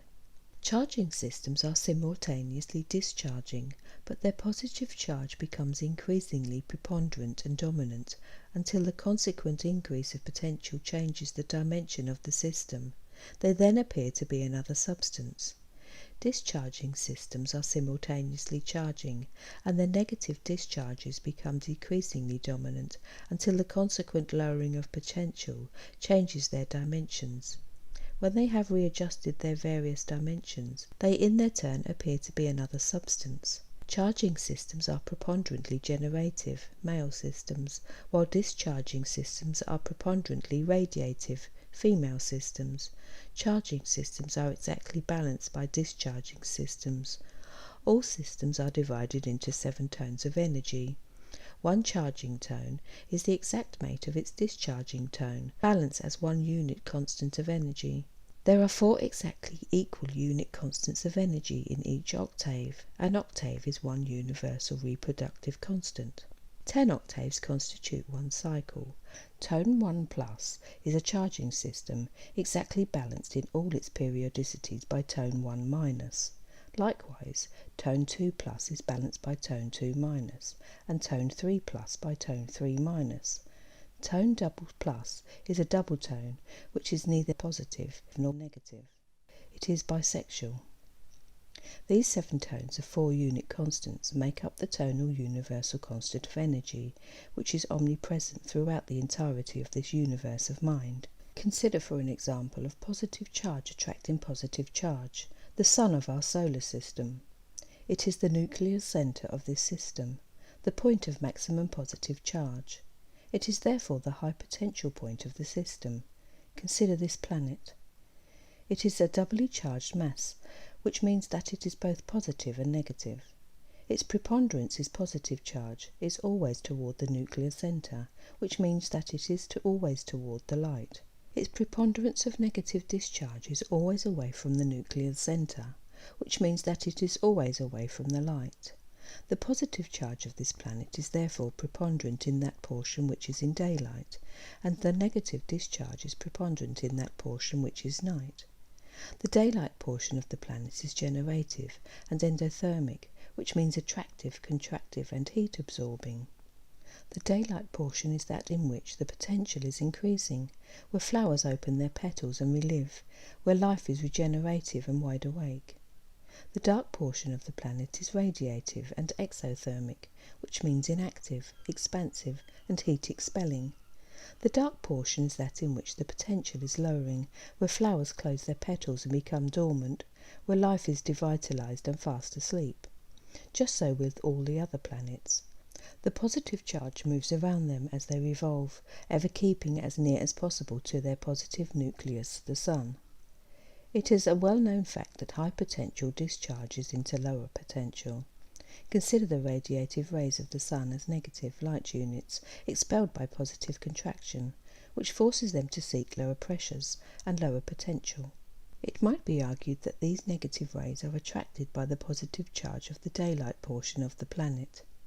Consider the law of pressures, as stated elsewhere, which says that between any 2 masses is a line or plane of equalized pressures. As the light units which constitute the rays circle spirally and centrifugally around the sun in their search for lower pressures, exactly as this mass of light units, which is our planet, circles around the sun, they continue to expand and become increasingly negative the farther they recede from the sun. It must be interpolated right here that light rays do not proceed directly from the sun to a planet in straight lines. They follow the orbital lines of lowering pressure, exactly as does this planet. All direction is curved, and every curve is part of an orbit. When the light units, which we familiarly term light rays, reach the inertial plane of equalized pressures between the mass of the Sun and the mass of this planet, their expanded masses impact against it and continue beyond it in ever-increasing state of solidity. These expanded negative particles, which have reproduced themselves in transit, then become positively charged as they impact with and plunge gravitatively through the pressures, which increasingly rise as they near the mass of this planet. Eventually they impact against the planet as positive charge, attracted toward greater positive charge. The potential of each is increased by this impact, and the heat generated by magnetic resistance to the impact is absorbed as accumulated energy until it becomes devitalized and is released by the turn of the planet away from the light. For another example, consider the familiar lightning flash, which we know as forked lightning. Lightning is a highly generative positive charge, seeking its own pressure and potential. The maximum positively charged high potential and high pressure of this planet is that part which is nearest its centre. Lightning and all the forks of lightning are gravitative. They always seek the planet. Never do they proceed in the opposite direction toward negative discharge, except in rare instances where a minor charge leaps upward toward a cloud of higher positive charge or higher potential. This latter effect is exactly analogous to that of an iron nail leaping upward toward a magnet. Lightning seeking its own potential and an apple falling to the ground are effects of exactly the same cause. Gravitation is the cause of each. Each is taking a short cut across lots through intervening pressures to find its equal pressure. Later it will be seen that the cause of rotation and revolution, together with all of the respective variations and periodicities, can only be solved through the understanding that positive charge attracts positive charge, and negative discharge repels both positive charge and negative discharge. Chapter 5. The Elements of Matter.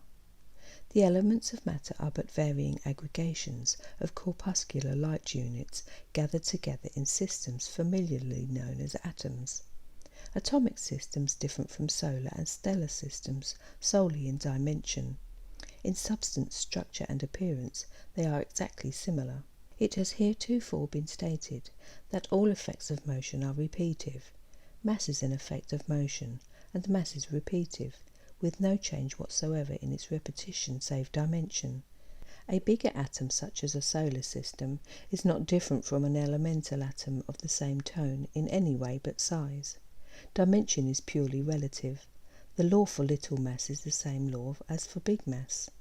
The elements are supposed to be many different substances, each of which is known by a different name. Each element is supposed to be that one substance, and only that. An atom of mercury or sodium is supposed to be an atom of mercury or sodium, which always has been and always will be that and nothing else. The very foundation stone of modern physics states unequivocally, in its explanation of the principles of energy conservation, not one particle of matter, however small, may be created or destroyed. All the king's horses and all the king's men cannot destroy a pinhead. Matter constantly progresses through the cycles of disappearance and reappearance. Every pulsation of thinking mind brings particles into appearance and regulates others into disappearance. Matter is evolving and devolving as all other forms of life are evolving and devolving. A sodium particle is not always a sodium particle. It changes its dimensions in an orderly and periodic manner until it has run the gamut of all the elements of every octave and returned to its own octave. A radium particle was once a light unit of hydrogen and will be so again. More than this, an atom of any element actually contains within itself all of the other elements. An atom of gold is a gold atom, in dimension only. It is not even preponderantly of the substance of gold. It is everything else in the universe. Everything that is of everything else that is. Nothing is of itself alone.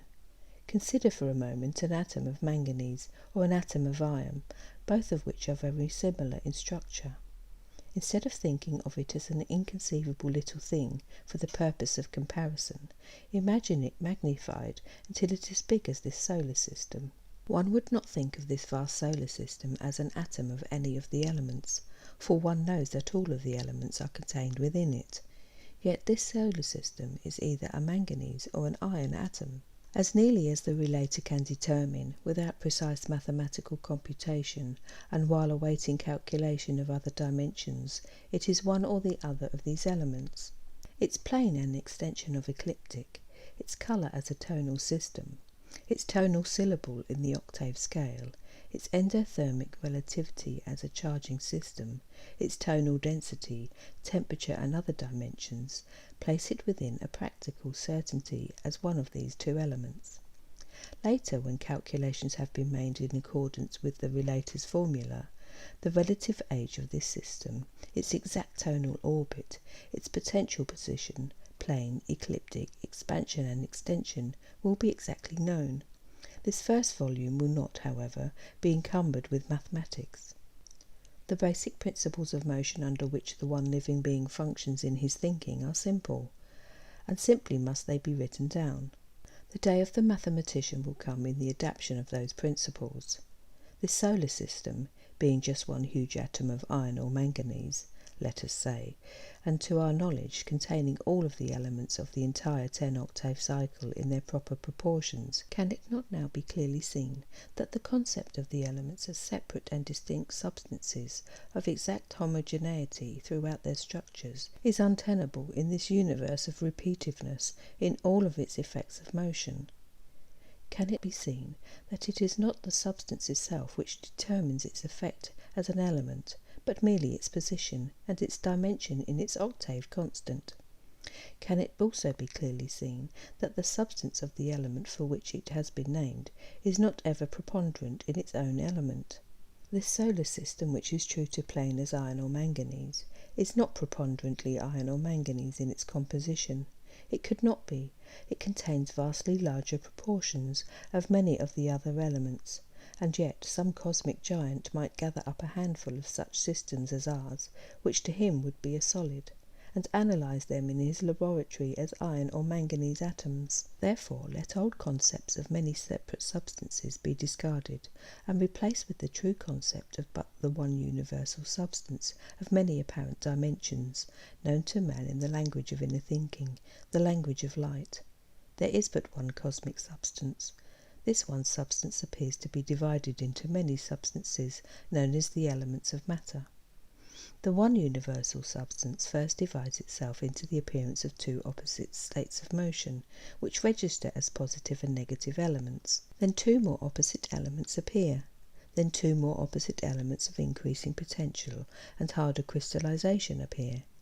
The cosmic pendulum then forms one element, which registers itself as neither one opposite nor the other, but is equally of each, a bisexual element of maximum opposition in all periodicities of motion. These 7 apparently different substances are but different states of motion of the one substance. They are the 7 tones of an octave. There are 10 octaves of 7 tones each. In the last 4 octaves are many mid-tones, each one registering its own state of motion. Man calls those various states of motion of the one substance by many names, and they appear to be many substances. The apparent differences between the many is due solely to difference of motion, and not to substance. Many states of motion are possible, but there are not 2 substances in the universe. All states of motion are measurable, and are under the absolute control of mind. As man is mind, man can, with dawning knowledge of causes, change any one state of motion into any other state of motion, and by doing so transmute any one substance into any other. The granite rock may become gold or radium at the will of man. Chapter 6. The 10-octave cycle of the elements of matter. The 10-octave cycle begins and ends with an absolute equalization of all dimensions of motion. Its beginning is its ending. Creation is continuous. There is no beginning and no ending. The entire 10-octave cycle is merely an orderly and periodic interchange of dimensions. At the beginning of the cycle, time dimension, which is then preponderant, transfers its state of motion into power dimension, which in its turn becomes preponderant, until it is overtaken by time dimension. High power is accumulated time. The elements of matter are the accumulation of the speed dimension of the universal constant of energy into power dimension. The effort of electricity to accumulate power at the expense of time is continuous, but spasmodic, throughout each tone of the 10-octave cycle. There are 10 successive efforts, hence the 10 octaves. Each octave is a separate and complete sequence of inhalation and exhalation, and the entire 10-octave cycle is one inconceivably extended inhalation followed by a similar exhalation. Each octave is a separate effort for supremacy made by the two opposing forces. During the first 5 octaves, the power dimension of the universal constant gradually conquers one time dimension by a decrease of radioactive emanations in proportion to the increase of endothermic generoactive power of charging by absorption or accumulation of potential. Carbon, in the 5th octave, 504, is the endothermic dividing line of the cycle. It is the point where the cosmic billion-year inhalation of the cycle gives place to an equally majestic exhalation of another eternity in duration. Carbon is the point of maximum orbital velocity, which creates the illusion of hardness. It is the point of maximum integration, highest melting point, most perfect in cubical crystallization, most compact in crystallization, and most truly bisexual in all the elements. From carbon to the end of the cycle, there is a gradual conquest of power by the other time dimension, and an increase in radioactive emanations in proportion to the increase of the exothermic power of discharging accumulated potential.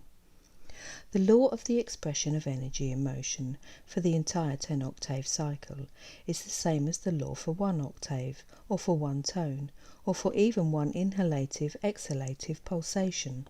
Each octave is an endothermic heat-absorbing contractive generative series of electric actions, followed by an exothermic heat-emanating expansive radioactive series of magnetic reactions. Each of these series of actions and reactions is of the others. More than this, each is of the others both simultaneously and alternately. The first 5 octaves are therefore male, or electropositive in preponderance, and the second 5 octaves are female, or electronegative in preponderance. The law of repetiveness in all effects of motion is illustrated by the comparison of the cycle of the elements to the life and growth of man. The first 5 octaves may be likened unto the birth, childhood, youth, and growing strength of that evolving idea of mind called man. The last 5 octaves are the decline into apparent dissolution of the idea of man into that state called death, at which point the state called life once more begins. Every idea of mind evolves and devolves by the same formula as that of the locked potentials of the 10 octaves of integrating and disintegrating matter.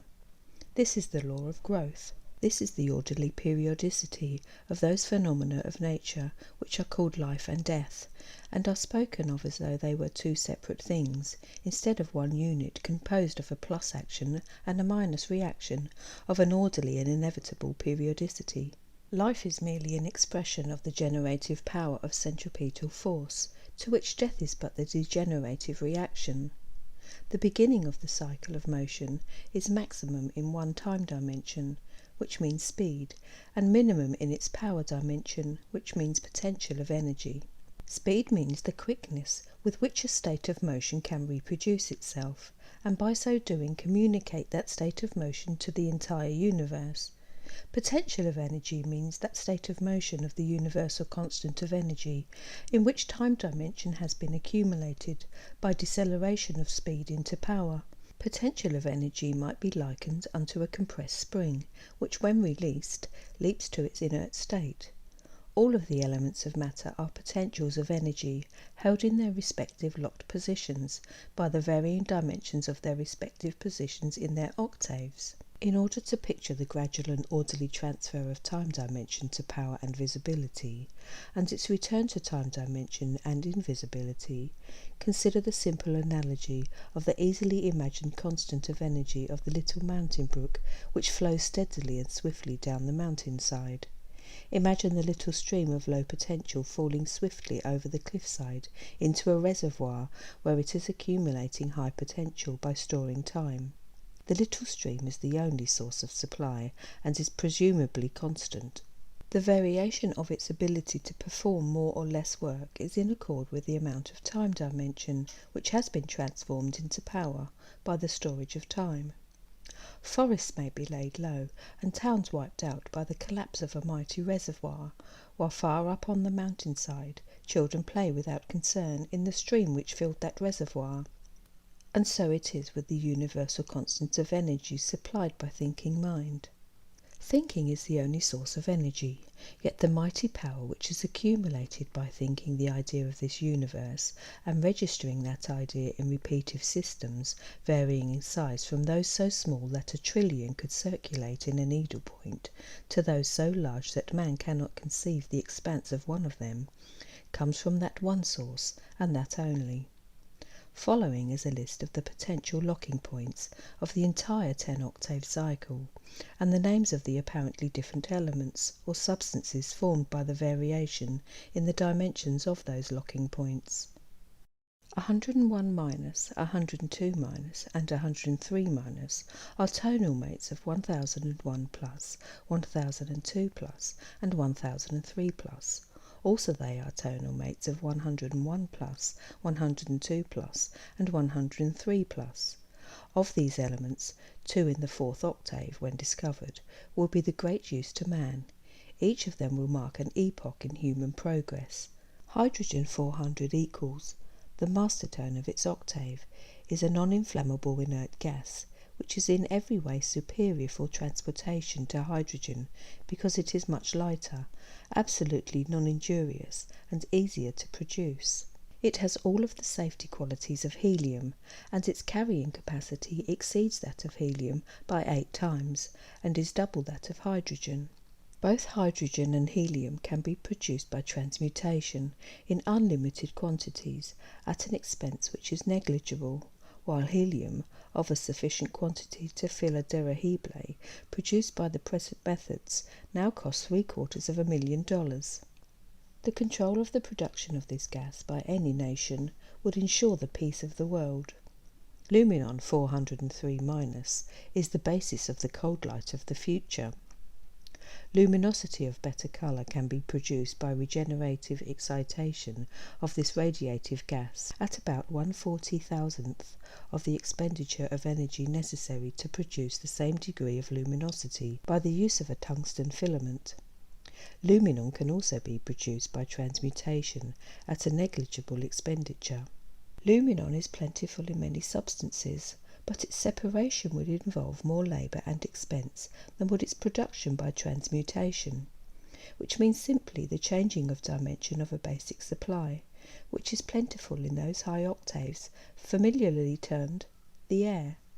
Chapter 7. Instability and the illusion of stability in motion. The chemist can solve his problems only through knowledge of the various dimensions of the elements with which he has to deal, their relative instability and their relative illusion of stability. To write in sufficient detail the various relations of motion, and to organise them as a higher electrochemistry, will require a volume in itself, which will follow this one at a later date. Suffice it for this volume that the accompanying working chart of the chemist's 6 octaves be herein given, together with 4 charts demonstrating the orderliness of stability and instability in motion. The universe of motion is a swinging of the cosmic pendulum from the stability of concept in inertia to the instability of the image of concept in motion, and back again to the stability of memory of concept in inertia. Concept precedes motion. Motion begins in concept. Concept takes place in inertial equilibrium. Motion is born of opposition to equilibrium. The universal balance cannot be upset. No state other than equilibrium is possible. The concept of an action, designed to upset the universal balance by overcoming inertia, is when executed as an action, simultaneously opposed by a reaction, designed to restore that balance. The result of action and reaction is to create the illusion of stability, through a division of the force of action and reaction into apparent opposites. An opposed state is an unstable state, which simulates stability through motion in equal and opposite actions and reactions. Therefore, stability cannot lie in motion, for all motion is opposed and divided in its opposition. Stability is the inactivity of the state of equilibrium. The dimensionless universe of concept is the universe of stability. The universe of expression of concept through motion is the universe of dimension. The universe of dimension is the universe of the illusion of stability. The elements of matter with which the chemist has to deal are opposed states of motion, which become increasingly unstable as they depart from the inert gases, reaching maximum instability at the carbon line. The illusion of stability is least in the lower tones and reaches its maximum at the carbon line. The lower the potential, electric pressure, valency, temperature and density, the greater the stability of the elements, and the less the illusion of stability. Conversely, the higher the potential, magnetic pressure, valency, temperature and density, the less the stability and the greater the illusion of stability. Every chemical effect is an electromagnetic effect. Every electromagnetic effect is a mechanical effect. The universe of motion is a machine in which every mass in motion is a wheel geared into another wheel. Celestial mechanics vary not one bit from the mechanics of man. If one wheel changes its dimensions, all wheels change to conform to that change. The precessional movements of planets and solar systems are made of wheels of bevel gears, with cones rolling upon cones and shafts eccentrically placed. The great wheels of solar systems change their bevels and their eccentricities to conform to their positions in the machine of which they are a part. There is but one position in the universal machine in which the wheels run parallel in plane without intersection, without precession, and without eccentricity. In this position in the atom, or its repetition in larger masses, there are no equinoxes, no ascending or descending nodes, and no aphelions or perihelions. This is in the element carbon, where the inhalation ends and the exhalation begins, where instability and the illusion of stability are at their maximum. There are cone and disc clutches in the universal machine which grasps and slip with the same relative persistence and looseness with which man is perfectly familiar in his mechanics. These qualities give us relatively rigid bodies, such as this dense planet, or more dense sun, pithy Saturn, and vaporous Neptune. These qualities give us the same relative rigidness in the elements, such as carbon in the diamond, and less dense substances down through the solid metals and metalloids to their gaseous expansions in such elements as hydrogen and its mate helianon. The contours of the cone clutches, which give great surface tension pressure, contract toward the poles, disappearing in the axes and gravitative centres of all masses. The disc clutches which slip are the contours of expanding cones. These lose their ability to hold as the cones expand into disappearance at the equatorial planes of all masses. Stability in motion is therefore greatest at the centres of all masses and superficially at their poles. On the contrary, instability in motion is greatest at the equators of all masses. As a consequence, rigidity in all mass is greatest at its poles, where the cone clutches hold, and flexibility is greatest at the equators where the disc clutches slip. The cone clutches at the poles of the sun of our solar system, for example, hold fast. That is why the expanded magnetic base of the equatorial belt of the sun moves faster than the contracted polar magnetic base. That is also why the equatorial belt of the sun is hotter than the polar zones. The slipping of the oppositely moving disk generates much heat. That explains the boiling bubbles we can call sunspots, which move nearer to the equator of the sun and farther away again in oppositely whirling spiral pools during each 11-year breathing period of the sun. That is why the corona of the sun extends so far into interstellar space at its equator and so much less so at its poles. That is how, the one reason why, another planet will soon be born to the already pregnant sun. That is why Jupiter has its belts and Saturn the rings, which Jupiter will also have when its axis tilts a little farther to change the bevel gearing of his wheels. That is why Uranus and Neptune are reversing their poles. That is why nature added the gyroscopic principle to her mechanics of motion in order to create the illusion of stability in her corpuscular solids of motion. That explains the isoclineal lines which run around this planet, forming new bases for the expanding cones of radiation, like the rim of an umbrella which gradually opens until it is in one plane. That is why all masses emanate magnetic lines of force at isoclinal lines and regenerate them by absorption at the poles. That is why the compass needle loses its dip on the zero isoclinal line, which roughly follows the geographic equator, and swings its north pole to the south magnetic pole, south of that line, and to the north magnetic pole when proceeding north from it. Motion is an appearance born of the axis of the conceptive cone in inertia. It assumes the appearance of an expanding cone and disappears through radiation in equatorial opposition. The universal machine is a gyroscopic top.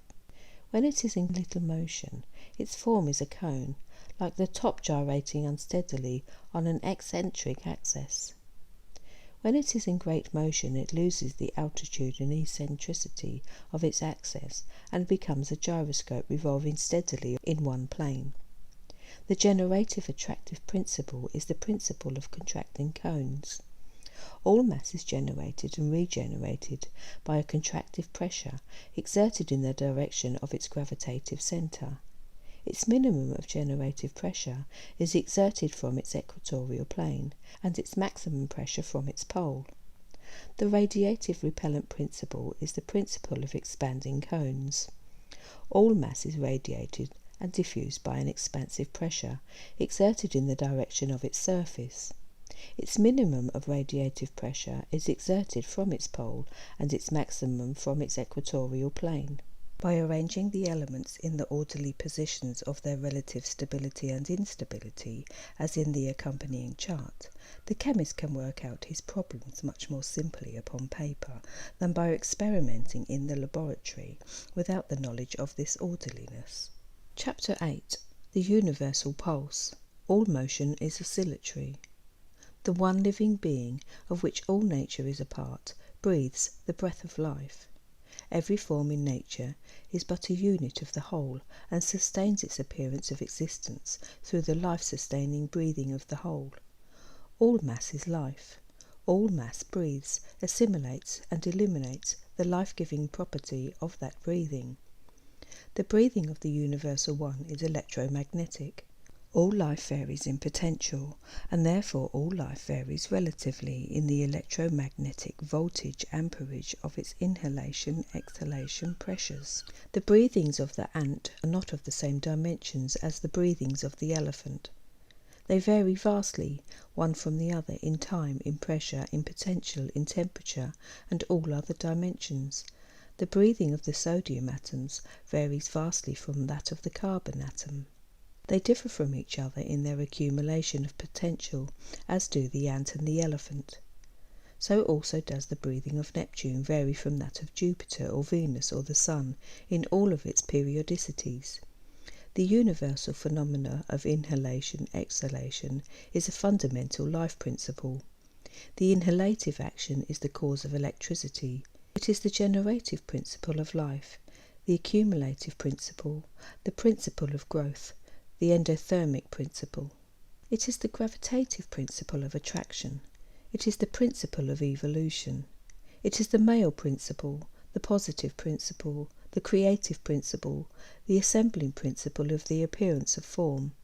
It is the winding of the cosmic clock.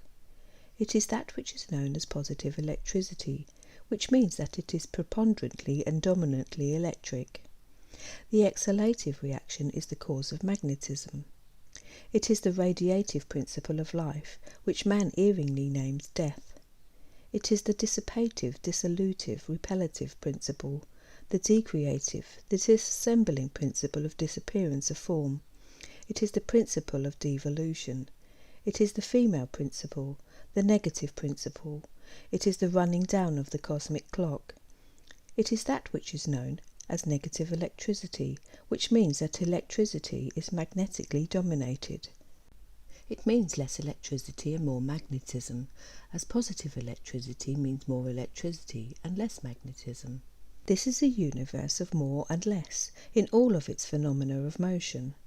The electricity of accumulative inbreathing is the more, and the magnetism of separative outbreathing is the less. The gathering together of the more of solidity is the attractive principle, of which positive charge is the cause. The dissipation into the less of tenuity is the repellent principle, of which negative discharge is the cause. The illusions of motion are many and are hard to detect, and the illusions of attraction and repulsion are especially hard to detect. The universe of motion is an electromagnetic one. The accumulating potential, which we know are solids of matter, are preponderantly electric. The matter of man's concept is electricity. The void of man's concept is magnetism. Solidity is electropositive. Tenuity is electronegative. The alternating inbreathing and outbreathing of the universal constant causes an alternating change in all mass. The universal pendulum swings towards solidity with each inhalation and toward tenuity with each exhalation. These alternate swings of the universal pendulum are referred to in the scientific world by the word oscillations. All phenomena of motion is oscillatory. All motion is forward toward the more and backward toward the less. Forward toward the more is always toward solidity and greater pressure. Backward toward the less is always toward tenuity and released pressure. The forward spiral swing of the cosmic pendulum is the positive bound of energy, and the backward spiral swing is its negative rebound. The forward swing toward the plus is always in the direction of north by the way of east, and the backward swing is always south by the way of west. All energy is removed from the south by the way of east, and dissipated toward the south by the way of west. To these periodic oscillations, alternating in sequence, is due to the revolution and rotation of all mass. All evolving and devolving mass beats time in accord with its periodic sequences of alternating electromagnetic oscillations. All mass beats time in accord with its varying potential. The electromagnetic oscillations of the universe are the heartbeats, the life pulsations of the Universal One. The Universal One is the universe. In every evolving form, mind, the one creative force, is expressing itself. Every existent thing is creating by the continuous thinking of mind. Nothing is which has not always been. The breathing of the one creative force is your breathing and my breathing and that of the meadow violet. The universal pulse is your pulse and my pulse and that of the giant Betelgeuse.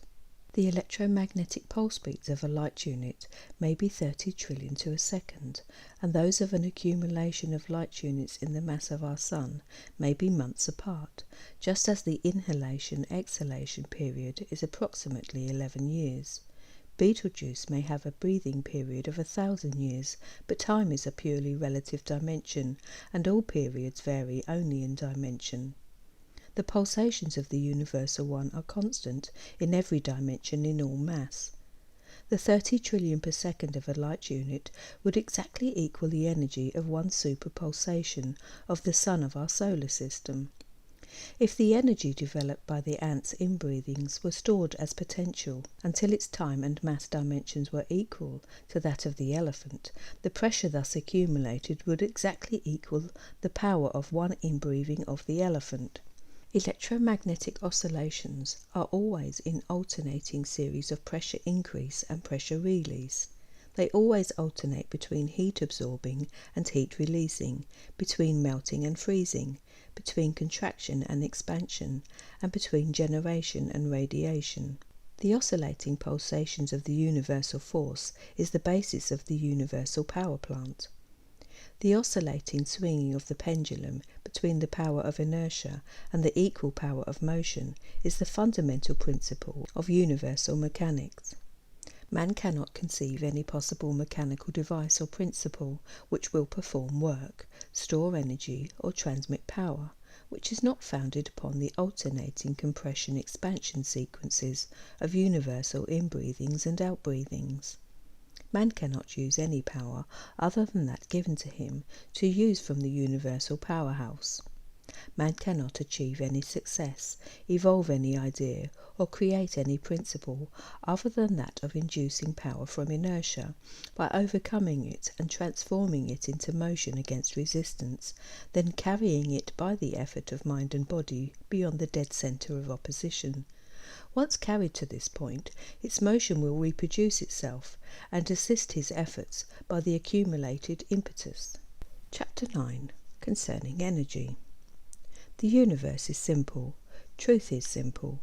The universal constant of energy is back of all motion. It is available for everyone to use according to his desire. All energy is caused by universal thinking. All thinking is universal thinking, and all thinking is simultaneous universally. All of the energy of all the universe is back of all thinking, for mind is all that thinks, and there is no variability to the constant of energy which mind uses in its process of thinking. There is apparent variability of intensity of thinking, but that appearance of variability is due to the concentrative ability of mind to accumulate a greater or less amount of the universal constant. Exactly as man harnesses accumulated electric potential to perform his work, so may man harness accumulated potential to transform to the low octaves of his outer thinking the inspired idea conceived in the greater speed of the high octaves of his inner thinking. The more electric potential a man can concentrate, the more work he can perform. Similarly, the more concentrated is his thinking, the greater is his power to create, to command, or to do. Concepts are born in the high speeds of high octaves of inner thinking, where speed-time dimension is preponderant.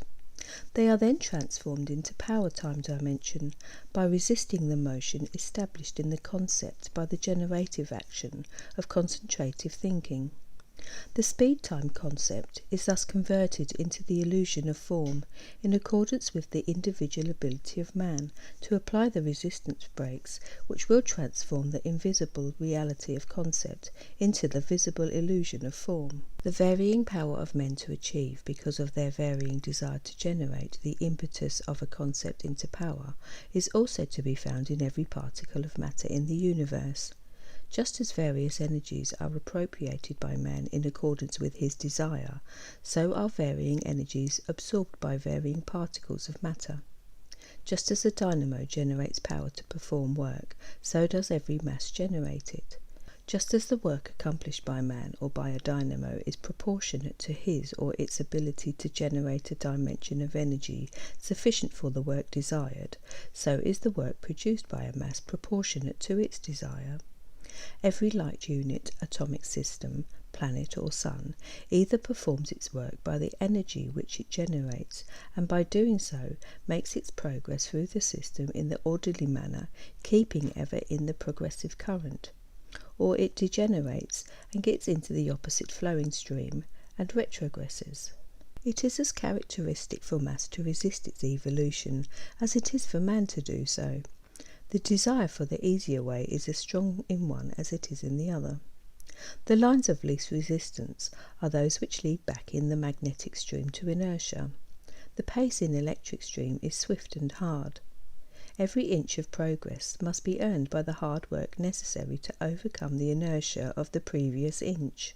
Every inch earned must be stabilized by erecting opposing pressure walls to prevent losing the ground gained.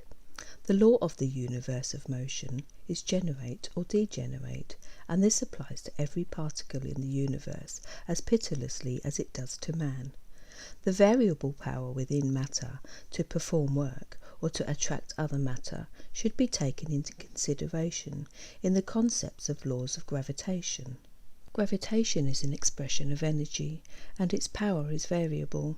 Like all effects of motion, it has its periodicity, which is not controlled by distance, time, mass, nor any other one dimension, but by the ability of a mass to accumulate electric potential. The periodicities of gravitation and radiation are in conformity with the ratios of the formula of the locked potentials. Every chemical element has a varying power of action and reaction according to the pressure and plane position which its desire to accumulate potential has earned for it in its wave of energy. There is no variation of the constant of energy, even though the appearance of variability is everywhere about us. The appearance of variability of the universal constant is again a matter of dimension of potential, which in its turn is a matter of position, acquired by work. The energy which runs the universe might be likened to the energy which runs a clock. There is but one force back of the mechanics of a clock, and the dimension of that force are exactly balanced in every wheel. One wheel races very fast, and another may seem to stand still. A big slow-moving wheel turns the hands which the little wheel could not move. The little wheel, however, uses the exact amount of energy in its speed-time dimension that the big wheel uses in its power-time dimension, which it has accumulated and exchanged for speed. The little wheel is fast and weak, while the big wheel is slow and powerful. The deer is swift and weak, while the elephant is ponderously slow and powerful. The energy of the former would exactly equal the energy of the latter if the low potential energy of fast speed-time dimension were transferred to the high potential energy of slow power-time dimension. Power is increased mass, increased contraction pressure, decreased volume, decelerated rotation, and accelerated revolution. The generation of all energy is accomplished only through the resistance exerted against the direction of the force of any established motion. Resistance to established motion decelerates the speed-time dimension of motion and accumulates potential by accelerating its power-time dimension. X in power-time dimension is the square root of x in speed-time distance area dimension and its cube root in volume. If the deer desired more power to fight, he could acquire it at the sacrifice of ability to cover distance quickly. The speed of the deer is the result of the desire of the deer for speed. If the speed-time dimension of the deer were transformed into power-time dimension, it would be very massive and slow. It would be a creature of different form because of a desire for a different form. If the energy of the power-time dimension of a speeding bullet were transformed to mass, the bullet would have to weigh several hundred pounds. Or if the same activity were transformed to volume, it would have to be expanded by several hundreds of feet in diameter. Consider, for example, the relative power-time dimension of a light unit circling in its atomic orbit, probably 30 million times per second, as compared with the 11 years consumed by Jupiter in making one revolution in the atom, which we call our solar system. The light unit may cover more than 100,000 miles per second against Jupiter's 8 miles, but the area of orbit covered by each is exactly equal for equal intervals of time. More than this, the very difference in speed of revolution of a light unit or of a planet, due to the eccentricities of their orbits, is also balanced in all the areas covered. Force must be resisted in order to accumulate it into power. To accumulate power is to generate energy by exchanging one time dimension for the other. The high-speed, low-power gear wheel of a motor transmission moves slowly, while the wheels of the car race very fast. On the contrary, the low-speed, high-power gear wheel moves very fast, and the wheels of the car move very slowly. The high-speed time dimension of the long end of a lever is exactly balanced in the slow-speed accumulated power time dimension of the short end. Move the fulcrum, and both time dimensions change with increase or decrease of power. Change of dimension does not mean change of the universal constant of energy. The resistance to generated energy is registered in heat. The greater the accumulation of energy by generation, the greater the temperature registered as a resistance to that accumulation. The greater the generation of energy, the greater the radiation. The radiation of all energy is accomplished only by the assistance exerted in the direction of the force of any established motion. Assistance to established motion accelerates the speed-time dimension and distributes potential by decelerating its power-time dimension. The heat radiated by the sun is assisted by great pressure back of it and resisted by less pressure ahead of it. Expansion is thereby assisted just as contraction is resisted. Cooling is the result of assistance, just as heat is the result of resistance. it cannot be too often repeated that there is no effect of motion in which its opposite effect is not simultaneously present and sequentially preponderant. The word preponderant should always be understood in reference to any state of motion. Radiation generates, and generation radiates. Expansion is assisted, but also it is resisted. The falling water expanding into a cooling spray generates heat by the resistance of the pressure through which it falls. That potential which is being generated must be simultaneously radiated in a less degree, but radiation will eventually become preponderant in its cumulative reaction sequence. The universal constant of energy is never changing. It but appears to change. It is never unbalanced, never out of equilibrium. There is but one force which runs the cosmic clock, and all the wheels of this universe turn with all of the energy of the universe back of each one of them. The only difference is one of dimension. Difference of dimension is actuated by the desire of thinking mind. All of the power of the universe lies in the dimensionless universe of inertia. Work is the principle of the evolving cycles, work of mind and work of body. Work is the principle back of the continuance of the appearance of existence. Work born of desire is performed in ecstasy. Without work, form cannot hold itself together. Without work, reproduction of any accumulated idea would be impossible. Degeneracy of the body begins when physical work relaxes. Degeneracy of the mind begins when concentrative thinking relaxes.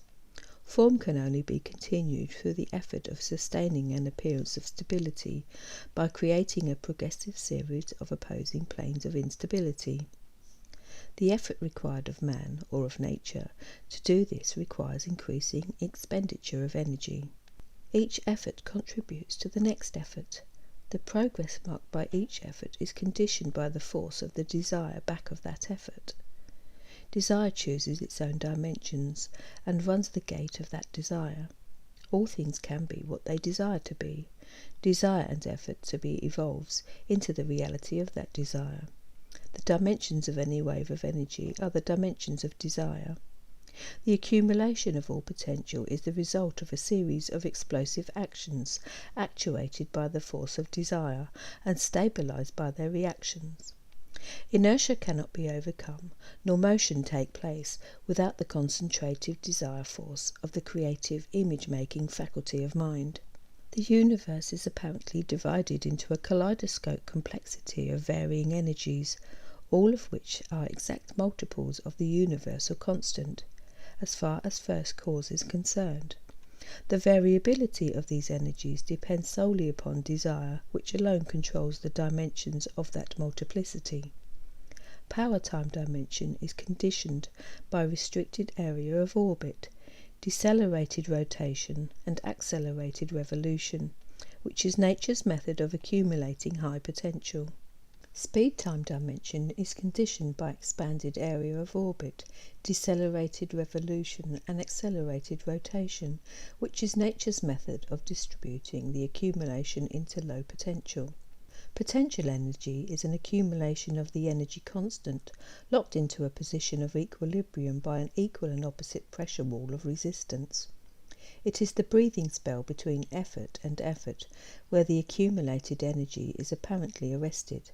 Kinetic energy is the generative concentration of effort expended in building new pressure walls of less stability, of the degenerative relaxation of effort, which allows the pressure walls to expand toward inertia. Kinetic energy is the work-performing energy. An interruptive resistance to the flow in either direction will perform work. Work performed by a magnetic stream is a regeneration of energy. It is the conductive stream which the electrician measures in amperes. Resistance to its contractive flow through a wire regenerates energy and reverses discharge into charge. The electric light is a good example of regeneration of degenerating energy. Conversely, work performed by an electric stream is a further generation of energy. It is the inductive stream which the electrician measures in volts. Resistance to its inductive flow through the accumulating plates of a storage battery adds to energy and increases positive charge. High potential energy is generated with increasing pressure resistance, which means increasing deceleration of speed time and an equal acceleration of power time. One must always balance the other. High potential is generated from low potential against an accumulating pressure resistance equal in inverse ratio to the cube of the equilibrium pressure of the low potential, and is degenerated with equal pressure resistance in direct ratio. In other words, doubling the power of a given mass means a decrease in volume and speed of rotation as of the cube of that mass in inverse ratio, or an increase in pressure, temperature and speed of revolution in direct ratio. On the contrary, halving the power for a given mass means an increase in volume in direct ratio and a decrease in pressure, temperature and speed revolution of the inverse ratio. Every wheel in the cosmic clock runs down in the 4 double plus, 3 minus, 2 minus, 1 minus ratio of the formula of the locked potentials, and is wound up in its 1 plus, 2 plus, 3 plus, 4 double plus ratio. The stopping point is the clock's winding at its 4 double plus, beyond which it cannot go, and at which point it must unwind to complete its cycle of motion. Now it is well to return to first cause and look within the cosmic clock itself. Mind is the source of all energy through a dynamic action and reaction of the two opposing pulsations of the process of thinking. All motion begins in the plus, contractive endothermic impulse of thinking, and ends in the succeeding minus, expansive exothermic impulse. The entire mechanics of this universe are founded on these two repetitive impulses. Every action is a balancing subnormal negative pressure, which exactly equals the subnormal positive pressure generated by its opposite action. All inhalation is expressed in contraction, and all exhalation in expansion.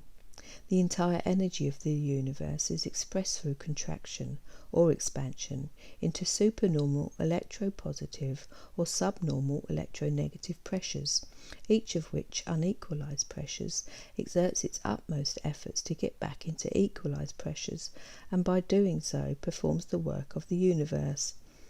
By normal pressure is meant any local equilibrium pressure, as for example the local equilibrium pressure of this planet at sea level. Man is surrounded by all the vast energy of the universe, yet it will not work for him while it is in equilibrium.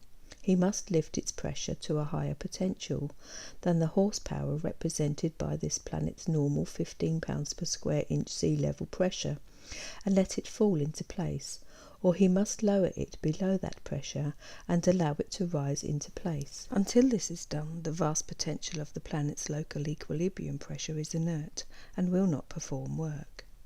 No principle of dynamics can be conceived by man to perform work for him other than that of restoring potential to its proper place. His engines and his dynamos perform sequences of oscillations between generative contractions to supernormal pressures and radiative expansions to subnormal ones.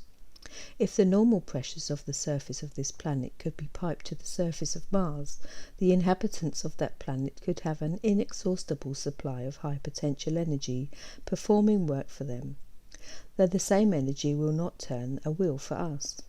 The universal constant of energy is fixed, unalterable and non-variable, and its apparent variability is purely an illusion of changed dimensions. The constant of energy represented by a lever is not increased by changing the fulcrum of that lever. If the fulcrum is changed so as to increase the power, the speed is decreased in the opposite universal ratio.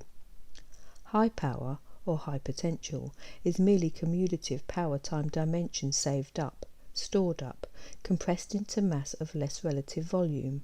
The high potential of little volume might be likened unto the accumulated energy within a city where the pace is fast and the area small, as compared with the same energy spread over the whole state where the pace is slow and the area large. An application of high pressure brakes against the wheels of speed-time expansion dimension will decelerate it with great resistance and convey it into power-time contraction dimension.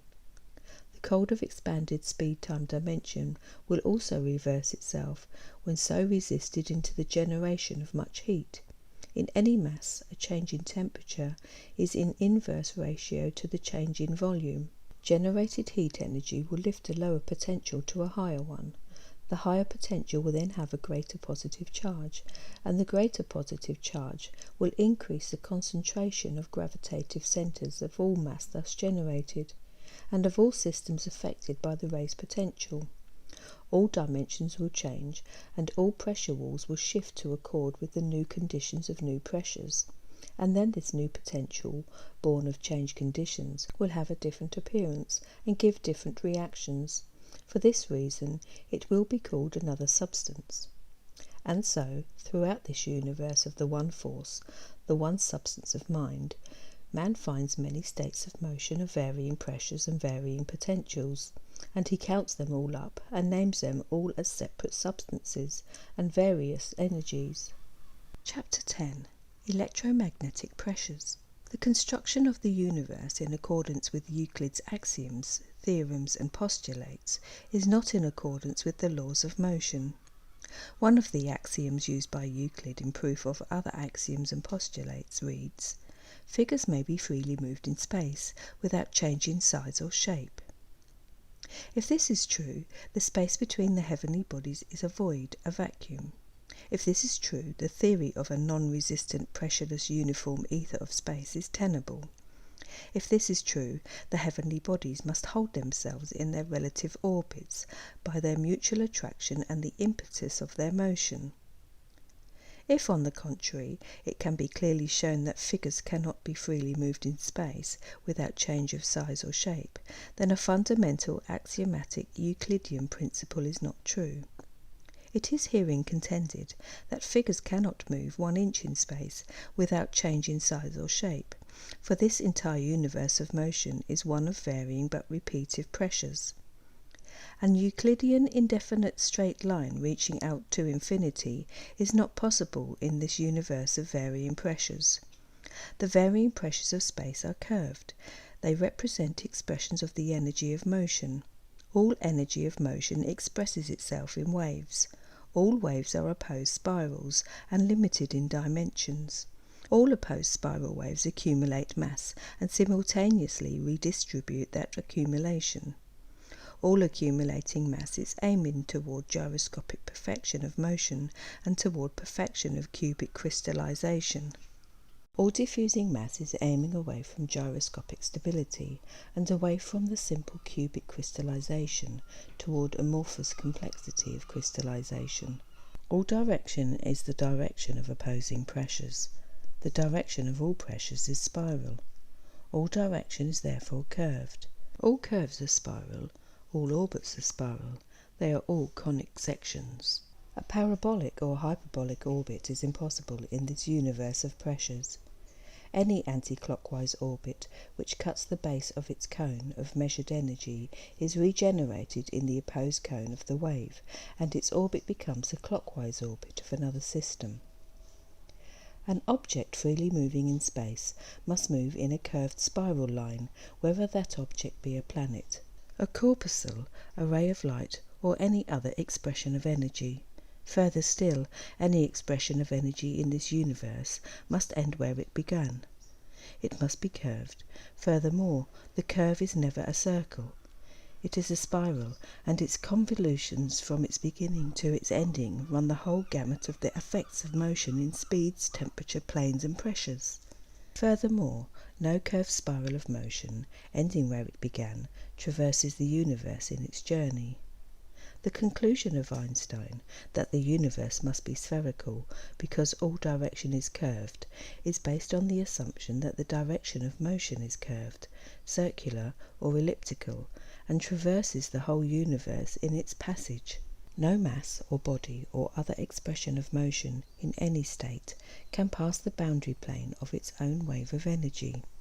Every effort of energy sets its own dimensions. Its boundaries are limited by that effort. Energy reproduces itself and thus transfers its expression throughout the universe from wave to wave. but there are dividing walls where motion ceases and begins again, and where all mass disappears to reform again.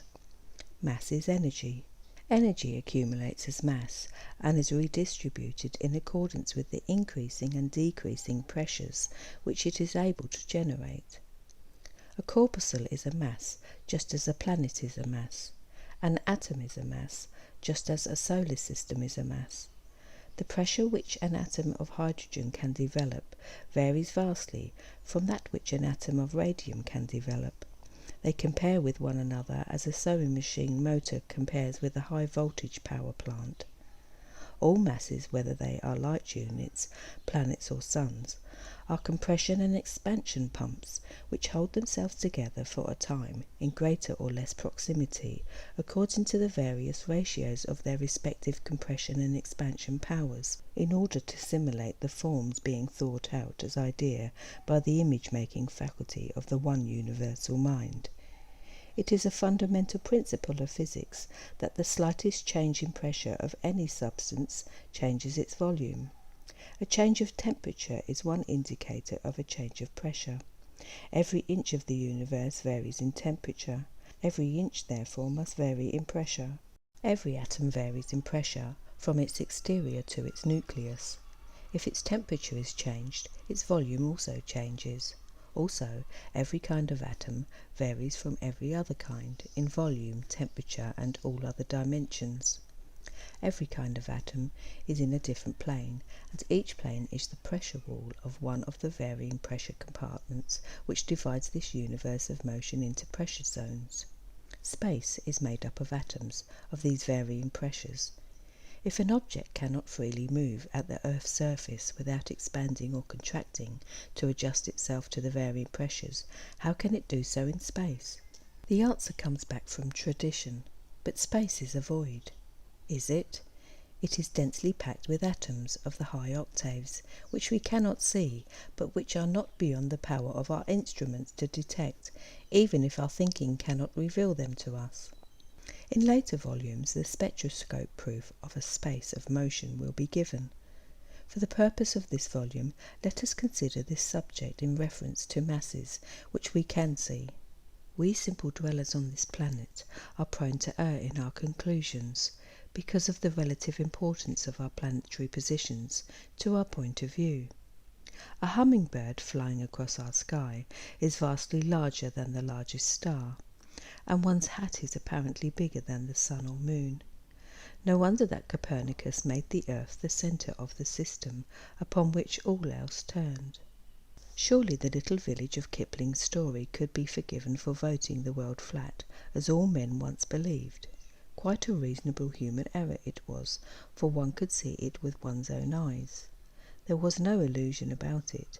It was the most real thing that they knew, a solid thing, flat and motionless, around which the sky turned.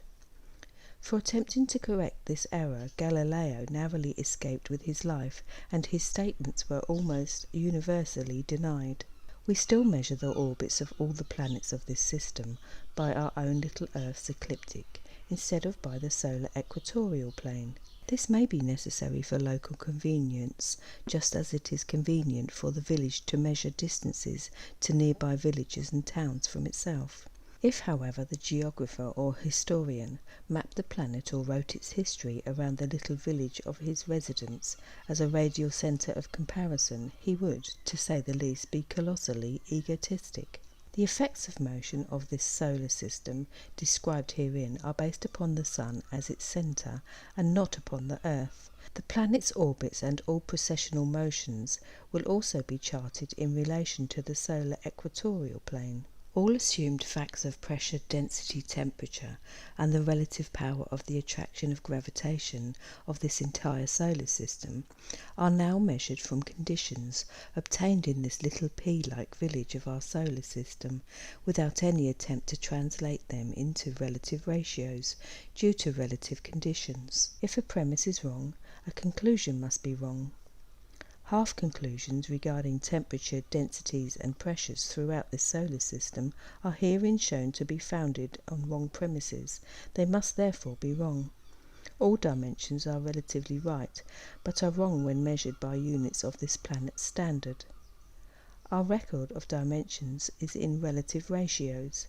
Consider Mercury, a little heavy hard planet, supposedly less dense than this Earth, but in reality very much more so.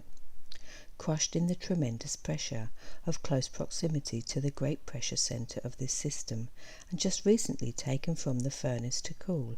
It slowly wends its spiral way to where Jupiter now is, but will not then be. Jupiter is not hard. It could not be. Even with its vast bulk, it is not hot, as we know heat. Iron would melt there at about 2 degrees. It is in a different pressure zone, where releasing pressures expand mass of little volume to mass of big volume. And Saturn, a vast but pithy planet, would either completely ionize or shrink to insignificance if moved to Mercury's orbit, just as Mercury would explode if suddenly moved to Saturn's. Then comes Uranus, softer still, wobbling on its changing pole. Then Neptune, so tenuous that a cloud of ours would be a rock in comparison. Beyond Neptune, our last known planet, which is but approximately 3/11 of the distance of the limits of our solar system, there are more planets, which are so vast and so tenuous that Jupiter is a pea beside one, and Neptune a solid in comparison. Within our solar system are pressures, temperatures, and densities, undreamed of by man, because miscalculated by him from unit pressures of this planet with which he is familiar. Even man's instruments have deceived him in his calculations, for they but translate states of motion in which units of comparison are but relative, though true in ratio. Man measures the density of the sun by its rigidity as compared to that of our planet. The sun is therefore given as 1/4 the density of our planet. It is quite appropriate to state the density of our planet as 5 times that of water on our planet, because the water is part of the planet and subject to the same pressures of our orbital positions. Our planet is in a different pressure compartment from that of any other mass. Not so, however, can he compare the pressures of density to another planet of ours. Relatively, yes, but the low relative pressure and potential which allows rigidity here would vaporize our expanded Earth at the surface of the Sun. If removed to Mercury's orbit, our Earth would become white hot, and when it cooled it would be approximately the size of Mercury. On the other hand, the vapour which arises from a steam exhaust in a day would furnish ample material for the solid head and steaming tail of a conspicuous comet, if it were removed to the low pressure zones of the type of comet whose orbit is in a plane at an angle of 50 degrees to the solar ecliptic, and whose aphelion exceeds twice Neptune's distance from the Sun. That large cloud floating high up in the cold of upper atmospheric low pressure would be a quart or two when compressed into water lower down. The albedo, or light reflecting quality of a cloud of our planet, is not to be taken as a standard unit of albedo measurement for a lower pressure zone far removed.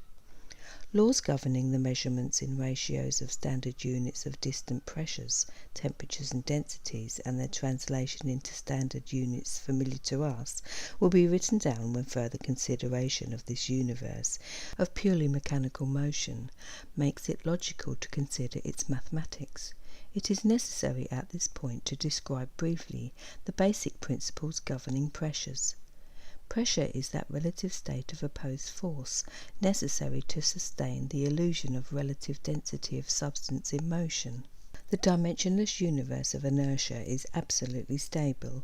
The universe of motion is a corpuscular universe of varying but relative density, which simulates the appearance of stability through motion. The varying power of mass to appear to attract mass causes an appearance of variation of the pressure dimensions of all masses. Man classifies masses of various densities as gases, liquids, and solids. The density or tenuity of any mass is in proportion to its preponderance of pressure opposition. Like all other effects of motion, pressure has its opposites. The opposites of pressure are the electric pressure of contraction and the magnetic pressure of expansion. One pulls inward from within, the other pushes outward from within.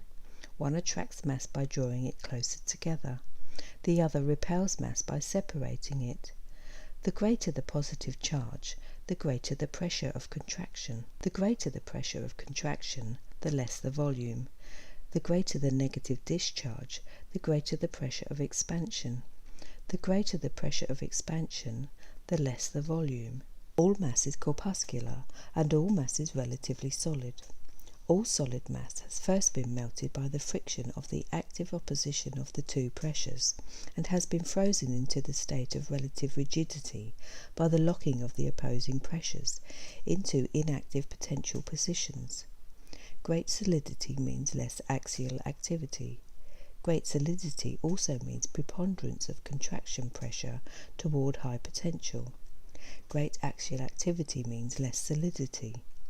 Great axial activity also means preponderance of expansion pressure toward low potential.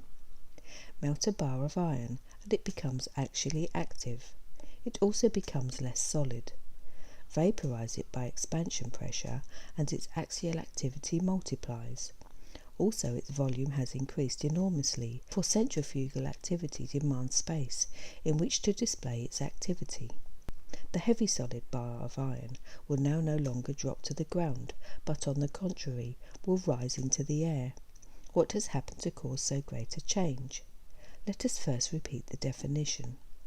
Pressure is that relative state of opposed force necessary to sustain the illusion of relative density of substance in motion. Pressures have been reversed. High contraction pressures have been preponderantly expansive. High potential has become low potential. Low axial activity has become great axial activity. Restricted volume has become extended volume. Great density has become low density. That which is called weight has entirely disappeared as far as gravitational effect of this planet is concerned. Its weight, in respect to this planet of high potential, has been reduced to the same relative weight as other mass of lower potential. The expanded mass of iron now falls of its own weight toward low pressures, just as it rises from this planet because of its loss of weight. The bar of iron is no longer heavy in respect to this planet, nor is it hard, compact, rigid, or dense. Its particles no longer cohere as a solid of man's concept. It passes through the equilibrium of this planet's sea level pressure of 15 pounds per square inch, in which state it has no apparent weight, and still continues to expand until its low density forces it to fall toward the low pressures appropriate to low density. Its mass, however, does not change, only its dimensions change. In lowering its density, by reversing its pressures and potential, the axial activities are increased, its orbital activities decreased, thus reducing its ability to attract. On the contrary, it develops a strong ability to repel. It can no longer hold together as a piece of iron.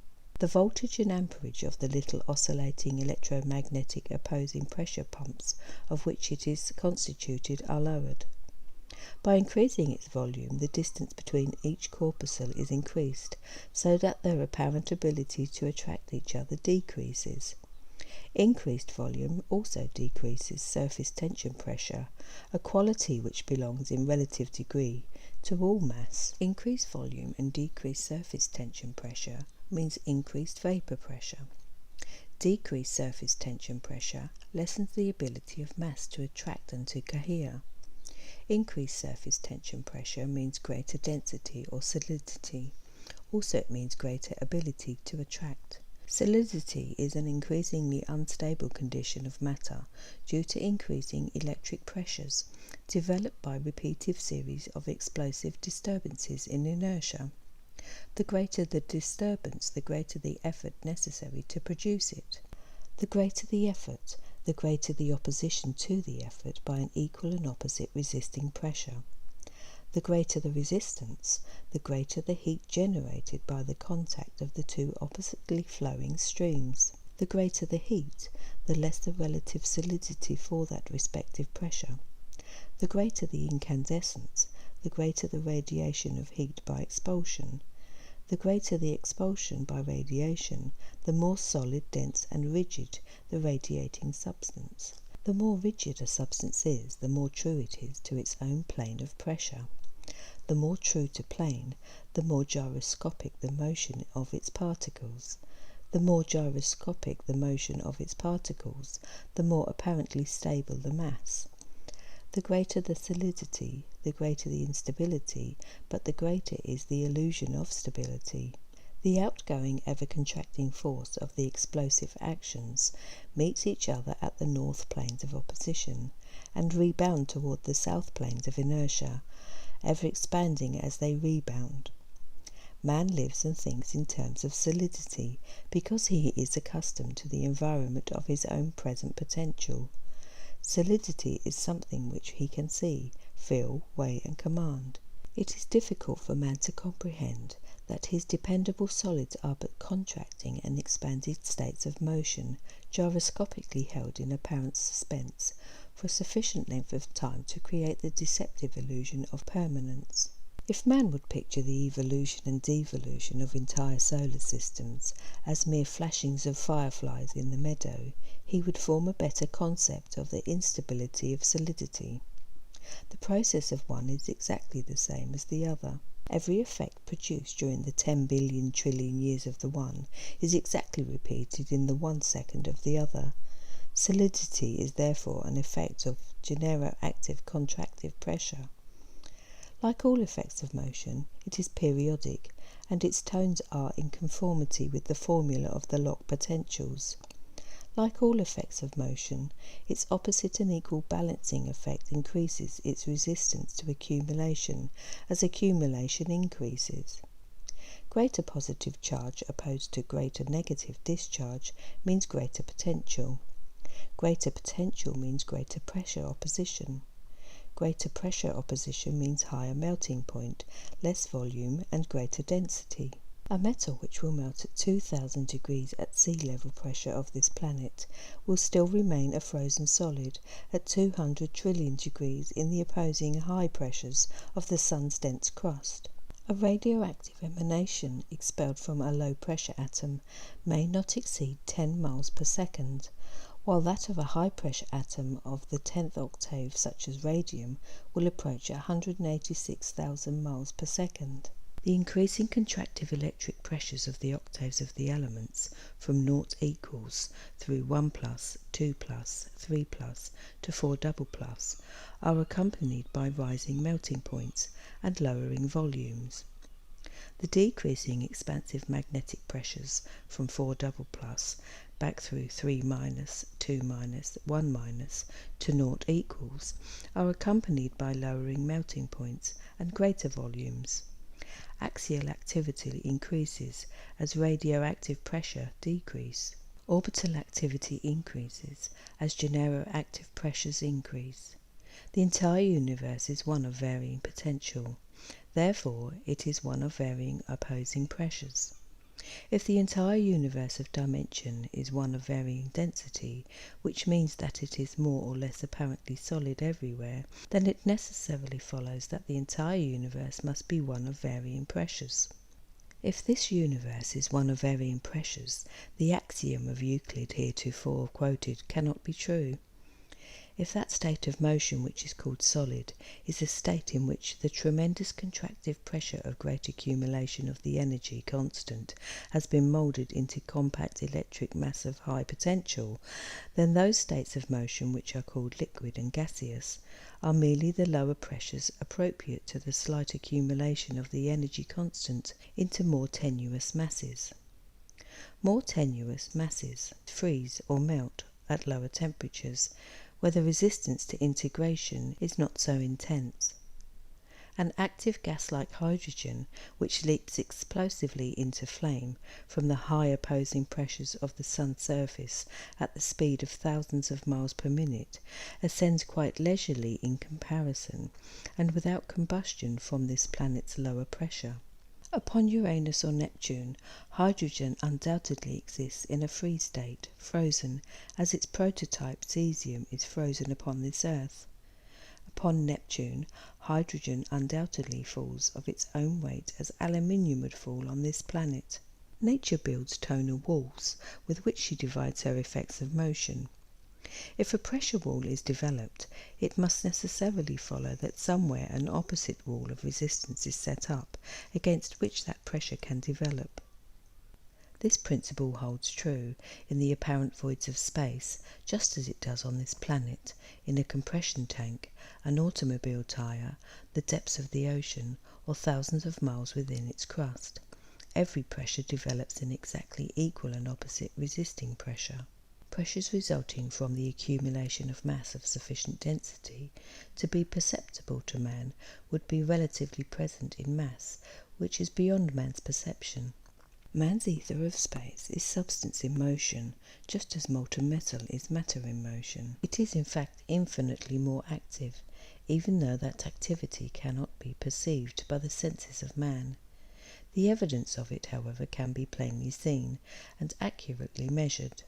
The unseen universe is existent not alone through deduction, or as a theory, or as a logical conclusion. Every effect of motion is registered in light, and all its pressure walls are visible spectroscopically, each having its own pressure line. Zeeman long since stumbled upon one evidence of the 10 octaves by sending a strong generative charge through sodium, but the significance of what he saw had no meaning for him. By thus increasing its pressure, he saw 10 yellow lines, each one of which told the story of an overtone of that particular state of motion, 1+, reproduced in a different octave. All of the 10 octaves are measurable in every dimension, even in the infra and ultra ends. Also are their waves exactly computable, and their other dimensions exactly ascertainable. The difference between any one part of space and any other is purely relative in all of its dimensions. The dimensions of the one differ from the dimensions of the others, that is all. Some parts consist of energy accumulated into power by the deceleration of axial and acceleration of orbital speed time, while other parts consist of energy dissipated into the opposite effects of motion. Pressure opposition is but one of the effects of motion. All effects of motion are both gravitative and radiative, but one or the other in preponderance. Mass accumulates in focal centres because of the preponderance of positive charge. Accumulation of mass is due to the attractive power of gravitation to increase pressures and thus force great volume into less volume, with focal centres of greater positive charge and greater contractive pressure. The desire to attract is purely a gravitative effect, and the reactive repulsion is a radiative one. One is an accumulating pressure which resists redistribution. The other is a distributing pressure which resists accumulation. There are zones of opposing pressures throughout this universe of motion which vary in density as the distance increases from the nuclear centres of centripetal vortices. In every mass, the attraction of the accumulating pressure and the repulsion of the distributing pressure exert their forces in opposite directions. The dimensions of the electric stream increase in inverse universal ratio to the dimensions of the magnetic stream. An expanding mass rising in the air has a lifting capacity in respect to the mass from which it is rising, and it also has weight or compression capacity in respect to the potential toward which it is falling. In any mass, the lifting capacity in relation to high potential is equal to the compression capacity in relation to low potential. The lifting capacity of a gas rising in the air exactly corresponds to the action of a suction pump. It reduces the potential and pressure of the planet by expanding it. On the contrary, an added weight exactly corresponds to the action of a compression pump in raising the potential and pressure of the planet by contracting it. Consider, for example, the radiation of the sun. The radiation has a lifting power in respect to the sun, the effect of which is to degenerate the sun.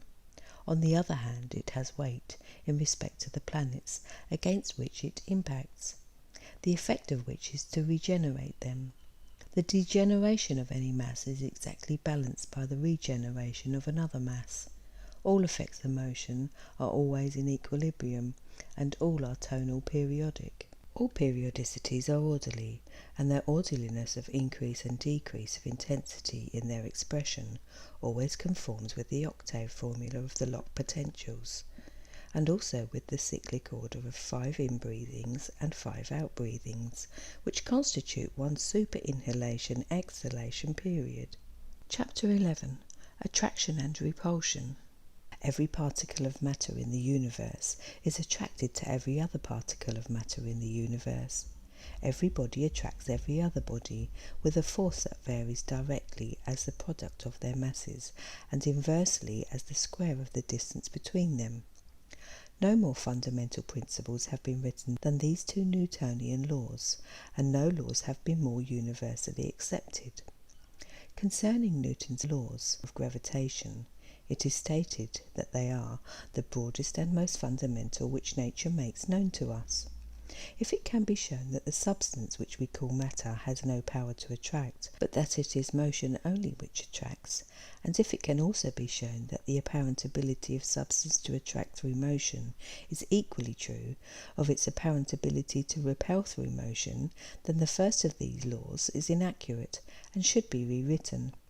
Let us see whether the above law would not be more in keeping with the laws of motion if it were rewritten thus. Every mass has the relative apparent ability to attract and to repel every other mass, its relative ability depending on its relative potential. Let us now consider the varying power of mass to attract other mass, according to the distance one is from the other. If the second law is true, 2 equal masses of 2 different substances must attract each other equally from equal distances.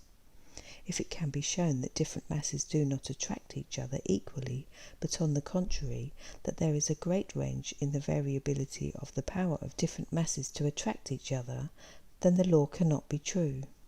If it can also be shown that the apparent ability of mass to attract and also to repel increases and decreases in orderly ratios as volume, density, pressure, time, temperature, and other dimensions increase and decrease, then dimensions other than mass and distance should be considered in the writing of the law. If it can be shown that the apparent power of attraction is applicable to all forming mass which is heading in the outward journey from the plane of concept to the point of north, and that the apparent power of repulsion is applicable to all dissolving mass which is returning to the inertial plane of concept, then the second of these laws is inaccurate and should be rewritten. Let us see whether this law would not also be in more keeping with the laws of motion if it were written thus. Every body attracts and repels every other body with a force which increases and decreases in the universal ratios in accordance with its potential position and according to whether the direction of the mass is toward the north or toward the south. This chapter will consider whether the attributes which we call attraction and repulsion belong to substance, and the succeeding chapters will consider what relation dimension has to the apparent ability of mass to attract. It is generally assumed that the substance of matter attracts, and that some other force repels. What it is that repels is not quite so certain, but the generally accepted theory is that it is light. Light is supposed to be something else than that of which solid cold matter is composed. Light is supposed to repel. It does, but it also attracts, just as all substance attracts and also repels. The word apparently must be understood to be used as qualifying the above and all similar statements, and the word mass, when used, is assumed to mean an aggregate of states of motion of the substance, but not the substance itself. The tail of the comet, which ever points away from the sun, is supposedly one of the proofs of the theory that light repels. If the head of the comet is its most solid part, and its tail proportionately less solid as its distance from its head increases, and if the pressure is greater the nearer the sun, just as the pressure in water is greater the farther down, would not the tail of the comet seek the lower pressures, and the head the higher, just as a cork tied to the nail with its string would float above the nail? Is not the opposition of pressures and the desire of potential to seek its own pressure zone just as acceptable an explanation as the theory of light repulsion. Is this explanation not also mere logical, for is not the sun the great centre of attraction of this system? If so, is it quite logical to say that the sun attracts and the sun's light repels? There is, however, a half-truth here, for light is accumulated energy which heats to incandescence as it accumulates, radiates as it heats, and expands as it radiates. Expansion is a state of corpuscular separation on which the repulsion principle is based. The expansion pressure of radiation is a state of motion which pushes, just as the contraction pressure of generation is a state of motion which pulls. The other half of this truth is that light and mass are the same. Mass is also accumulated energy which cools as it radiates and which contracts as it cools.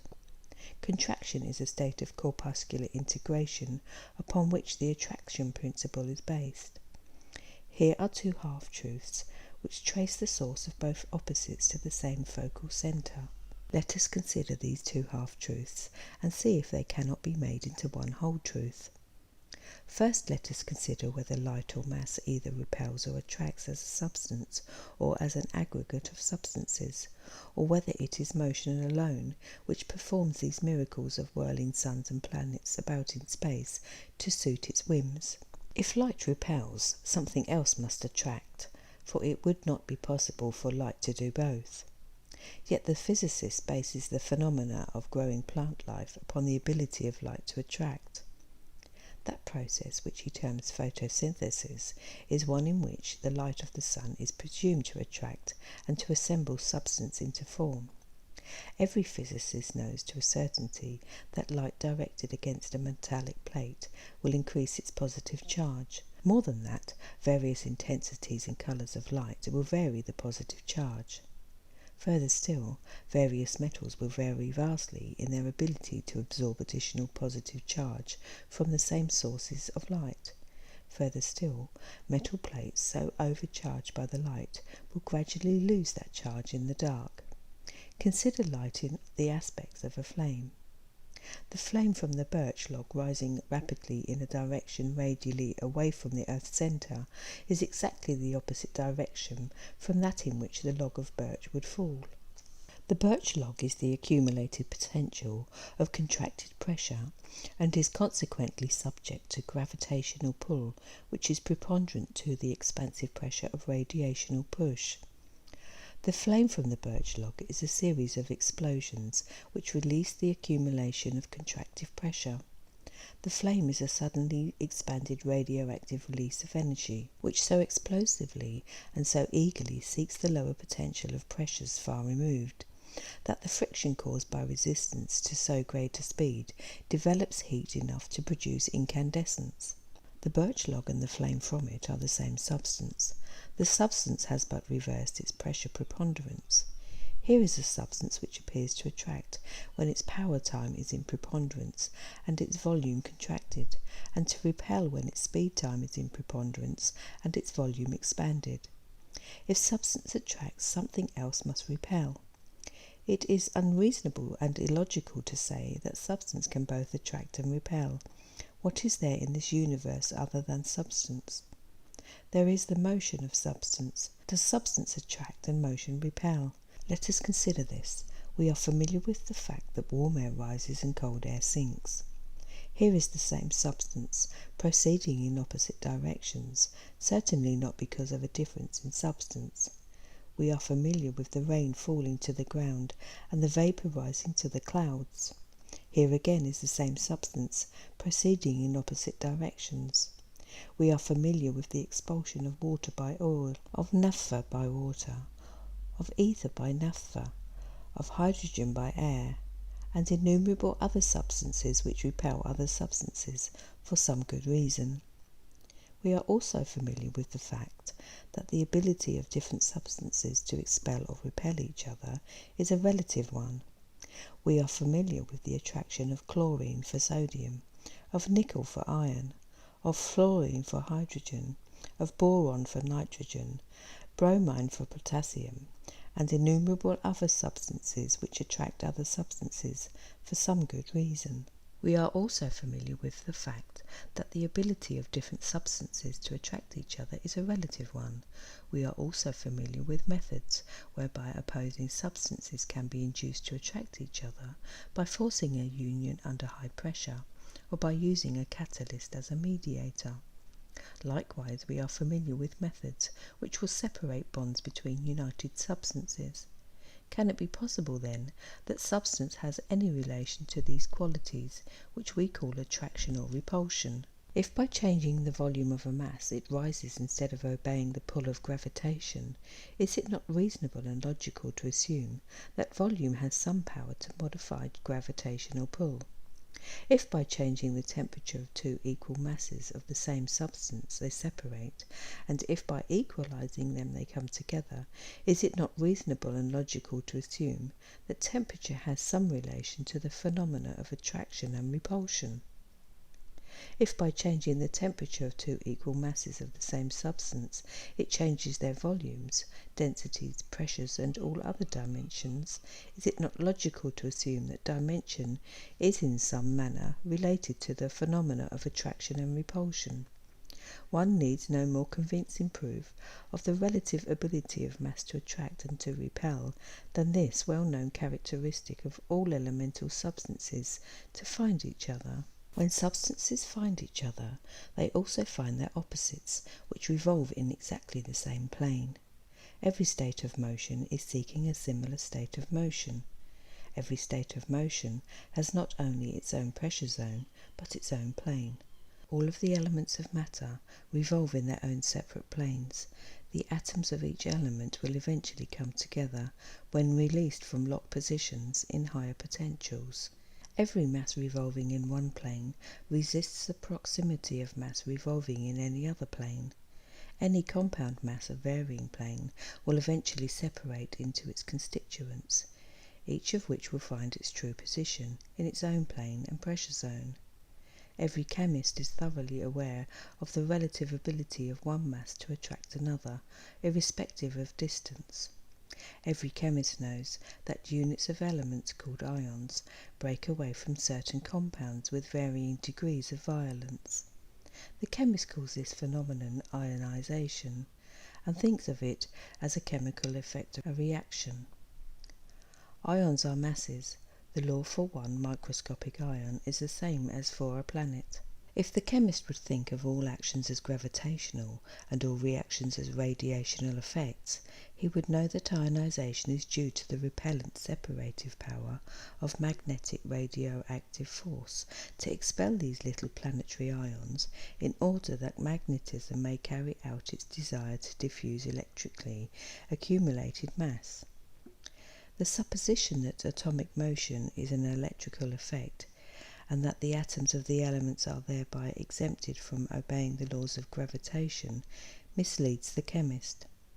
He is also misled by the supposition that all matter is composed of exactly similar negative electrons and positive protons in different quantities arranged differently in each kind of atom. The chemist assumes that there is one more electron in mercury than in gold. This new theory is now leading him to the expenditure of useless effort in trying to knock one electron out of Mercury to produce gold.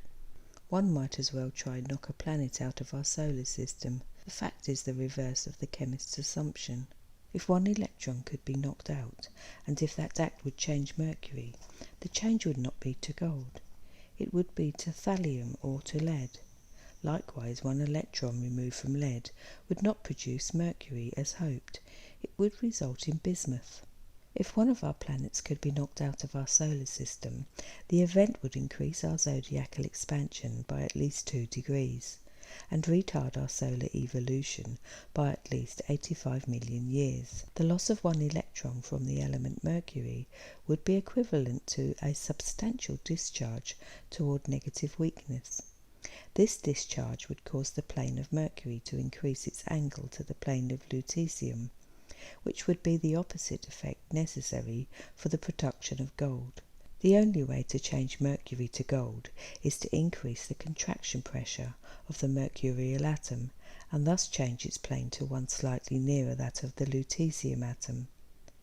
The chemist recognises the variable power of a substance to attract and repel in that effect which he has termed valency. Valency is purely an expression of gravitational variation, as ionisation is an expression of radiational variation. The chemist knows that hydrogen and fluorine atoms, if released in a large room, will eagerly find each other. He knows also that hydrogen and carbon atoms, released within an inch of one another, will not find each other. On the contrary, they revolve in planes of such wide angles, and their relative positive charges are proportionately so unequal that they have to be forced together under a very high pressure of the arc lamp to make them combine. Every chemist knows the variability of pressure in every element at every temperature. Every physicist knows that condensation alters the direction of any vapour. The physicist tests the law of gravitation by producing a state of vacuum which is non-existent in nature. In a vacuum he finds that the feather and a piece of lead are attracted toward the centre of Earth with the same velocity.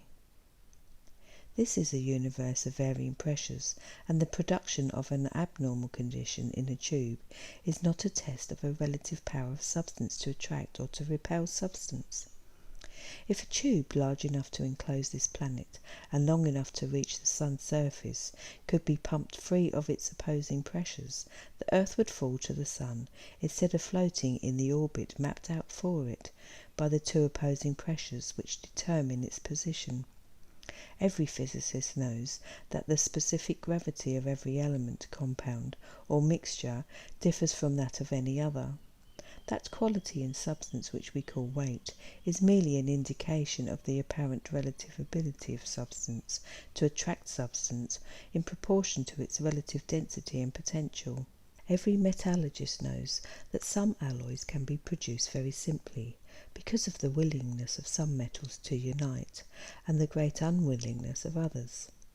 The metallurgist is accustomed to the use of high pressure in forcing his metals to unite, and the chemist to use the very low pressures in causing his gases to unite. Modern science recognises the varying power of substance to attract and to repel in that effect termed electromotive force, but its basic cause is presumed to be electrical. Electricity and gravitation are not yet recognised as identical expressions of the same force. Modern science is perfectly familiar with the oscillatory motion of electromagnetic force, and also with the fact that opposed oscillations are opposed forces. All of the effects of motion are recorded as dimensions. Every dimension has its opposites, and every change in preponderance from one opposite to the other simultaneously changes every other one of the 18 series of opposites to balance that change. The force of attraction, which is electric, and the force of repulsion, which is magnetic, are both opposite pressure dimensions, and they must change their relations as other dimensions change. Neither the force of attraction nor the force of repulsion is in any way an attribute of the one universal substance. Substance has no power to attract, to repel, to unite, or to separate. These qualities belong to motion and not to substance. If either of these qualities were attributes of substance, the unchanging one substance would then be changeable. All mass is accumulated electromagnetic potential, seeking the pressure zone of its potential. All mass is either charging, in which case it is flowing in an electric stream of centripetal preponderance, or it is discharging, in which case it is flowing in a magnetic stream of centrifugal preponderance. Mass flowing in a stream is conditioned by the current of the stream. An electric stream always flows spirally toward the gravitative centre of the mass, or system, or wave of systems, toward the apex of each of their cones of energy. Magnetic streams always flow spirally toward the inertial planes of the mass, or system, or wave of systems, toward the bases of their cones of energy. These two streams pass each other, going in opposite directions, in the same cones of energy, and all mass carried by the streams is conditioned by their motion. Attraction and repulsion are merely apparent effects of electric action and magnetic reaction. Attraction and repulsion are the apparent effects of the opposites of motion. One is an effect of revolution, the other of rotation. One is an effect of gravitation, the other of radiation. One is an effect of contraction, and the other of expansion. One is an effect of inhalation, and the other of exhalation. One is an assembling or associating force, an assimilative force of gravity or growth, which causes mass to draw together, to integrate, to accumulate. The other is a disassembling or dissociating force, an eliminative force of emission, which causes mass to emanate, to separate, to disintegrate. One is the force of displacement, which generates high pressures as accumulated potential. The other is the force of replacement, which releases high pressures and accumulated potential into low pressures and low potential. In any mass, its constant of centripetal force is its constant of power to attract. In any mass, its constant of centrifugal force is its constant of power to repel. Let us consider these opposite effects of motion separately. First, let us consider the contractive pressure of electricity and its effect, which is that of attraction. Electricity attempts to displace substance by taking it from its expanded position in inertia, setting it in motion, and gathering it together in solid masses. Charging light units draw closer to each other. They appear to attract one another. They gravitate toward each other. They revolve around each other and rotate upon themselves. As they draw closer together, they charge each other, thus mutually assisting each other in remaining in their unstable position of displacement. Each part of every charging light unit or system appears to attract each other part, irrespective of its potential. Contraction of volume is its inevitable effect. Accumulating mass absorbs heat. Higher electric pressure increases heat. Heat-absorbing light units are raising their potentials through vitalizing inhalation. They accumulate potential by nature's process of raising low potentials to the low melting points, characteristic of low pressures and low potentials, and then freezing them into form at the low freezing points, characteristic of low pressures and low potentials, and then repeating this process in the higher potentials of each succeeding octave of inhalation. Light units which are increasing their potentials are endothermic, contracting, generating light units. Generating light units or systems are centripetal. Their force is in the direction of nuclear centres of closing spirals. Centripetal closing spirals pack accumulating mass more closely together into vortices, which are ever whirling toward the apices of ever shortening cones. The whirling vortices of closing spirals of opposing cones become nuclear centres of maximum integration and maximum resistance to integration. They are the gravitative centres of forming systems.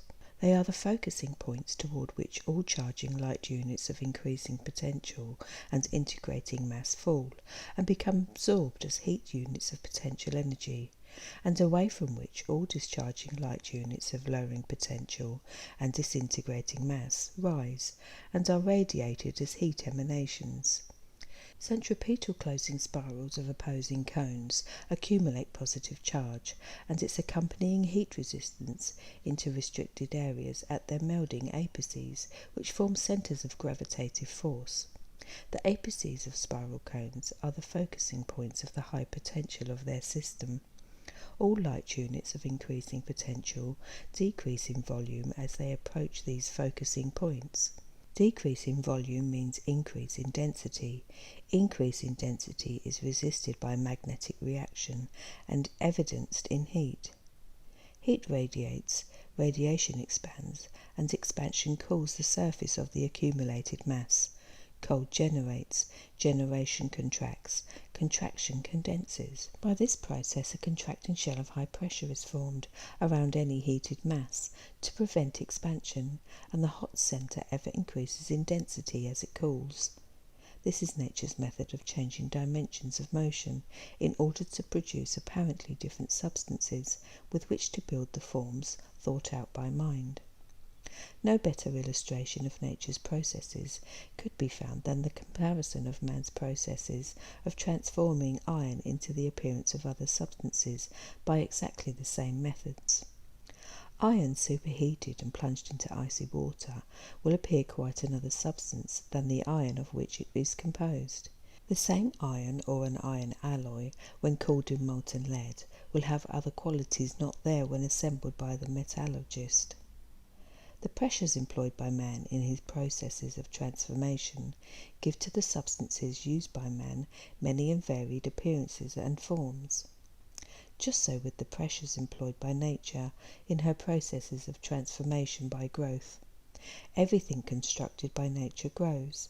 Growth is an accumulation and assimilation of electric potential caused by endothermic inhalative genero-activity, followed by eliminative redistribution as the result of exhalative radioactivity. Nothing in nature evades the law of growth, nor knows another process. Nature assembles all her forms and transforms her assembled forms by raising their opposing pressures to high potentials from low potentials. Nature heats everything which she wishes to transform through growth into high-pressure crucibles, and moulds them by high pressure into the desired forms. Nature then subjects them to sudden or gradual cooling by sudden or gradual release of pressure, exactly as man cools his heated metals after moulding them into the forms desired by him. Nature freezes her growing things at the characteristic low melting points with every exhalation, and melts more for accumulation with every sequential inhalation. Nature, the great engineer, builds a supporting framework of bone, or of wood, or fibre, for all her growing things, out of the low octaves of high potentials, upon which she superimposes her flesh, assembled from high octaves of low potentials. The frameworks of nature's structures require the locked potential positions of higher opposing pressures and higher melting points than is required by the flesh superimposed thereon. This is as true of growing vegetables as of our growing solar system. A low temperature of our atmosphere supplies a sufficient furnace to bring the low potentials of the flesh of growing vegetables to their melting points. The low pressure of expansion then freezes them into the densities appropriate to their low pressures. The high opposing pressures and temperatures of the sun do exactly the same thing. Planets are melted in its furnace and moulded into shape by the opposing pressure walls, which trim and prune them into harmonic spheres of dimensions proportionate to their potential positions. High pressures produce more dense substances of greater strength for the framework of nature's structures, whether those structures are vegetables, animals, or solar systems. Increase in density means decrease in axial speed time dimension and increase in orbital of power time. Expanded substances are described by chemists as active and contracted substances as inactive. Gases, for example, are classed as active and solids as inactive states of substances. That is because expanded substances unite more readily in low potential positions, when expansion pressure has separated light units to great distances. They are so expanded that they integrate readily. Their opposing streams join. Hard substances, on the contrary, do not unite so readily in the low pressures of this planet. They require the force of such high opposing pressures as those of our Sun to make them unite. Two gases such as fluorine 501- and lithium 501+ will leap together with explosive violence in ordinary atmospheric pressure. Pour several liquids in the same stream, and soon they will all blend if the planes of their atoms are not too far removed. A stream of metal balls would require the pressure force of a very high temperature to expand their particles so that they would blend as one liquid metal stream. The constant of activity would not in any way be changed by thus changing its dimensions. The metal would not become more active by expanding it. The expansion would but retard one time dimension and accelerate the other. It was not less active while it was contracted. What it lacked in activity of rotation was made up for in activity of revolution. Activity never lessens, and inactivity never increases, because of any change of dimension. Every expression of motion has its equal and opposite expression. There can be no increase or decrease in any effect of motion without a balancing increase or decrease in its opposite effect. Apparent decrease in activity of a dense mass is merely a lessening of the speed of rotation and a balancing increase of the speed of revolution. There are two speeds, two opposing speeds, which are equal and opposite. To apply the brake to one is to accelerate the other, and vice versa. Just so with volume. Expanded volume has less apparent ability to attract. Therefore, there must be relatively less positive charge in expanded than in contracted volume. The volume of a hydrogen or lithium atom is greater than that of a beryllium atom, and the volume of beryllium is greater than that of boron. The boron atom has greater power to attract and greater power to repel than the beryllium atom. The power to attract lessens as volume increases. The power to repel also lessens as volume increases. This is true in every one of the octaves of the elements, in every element, in every atom of every element, and in every planet and light unit of every atom. Each element has a different volume and mass, and each one, in accordance with its potential position, has a separate and individual ratio of attraction and repulsion power. In any mass, the decrease in volume is in exact proportion to the increase in its potential. In any mass, the decrease in volume is in exact proportion to the increase in positive charge, contraction pressure and temperature. Mass of less volume is of relatively higher potential, greater positive charge and greater pressure than a similar mass of greater volume. Mass of less volume is contracted mass, and similar mass of greater volume is expanded mass. Contracting mass draws away from similar expanding mass in the opposite direction, forming an eccentric orbit of revolution around the nuclear centre of its system. The orbit of any contracting mass is ever drawing closer to the nuclear centre of its system, enclosing spiral lines. All mass with a decreasing orbit is ever accelerating its speed of revolution in that orbit. All of the conditions precedent to the appearance of increasing ability of mass to attract and to repel have 8 conspicuous effects in common. These are increasing centripetal preponderance, pressure, temperature, speed of revolution and positive charge, and decreasing volume, area of orbit, and speed of rotation.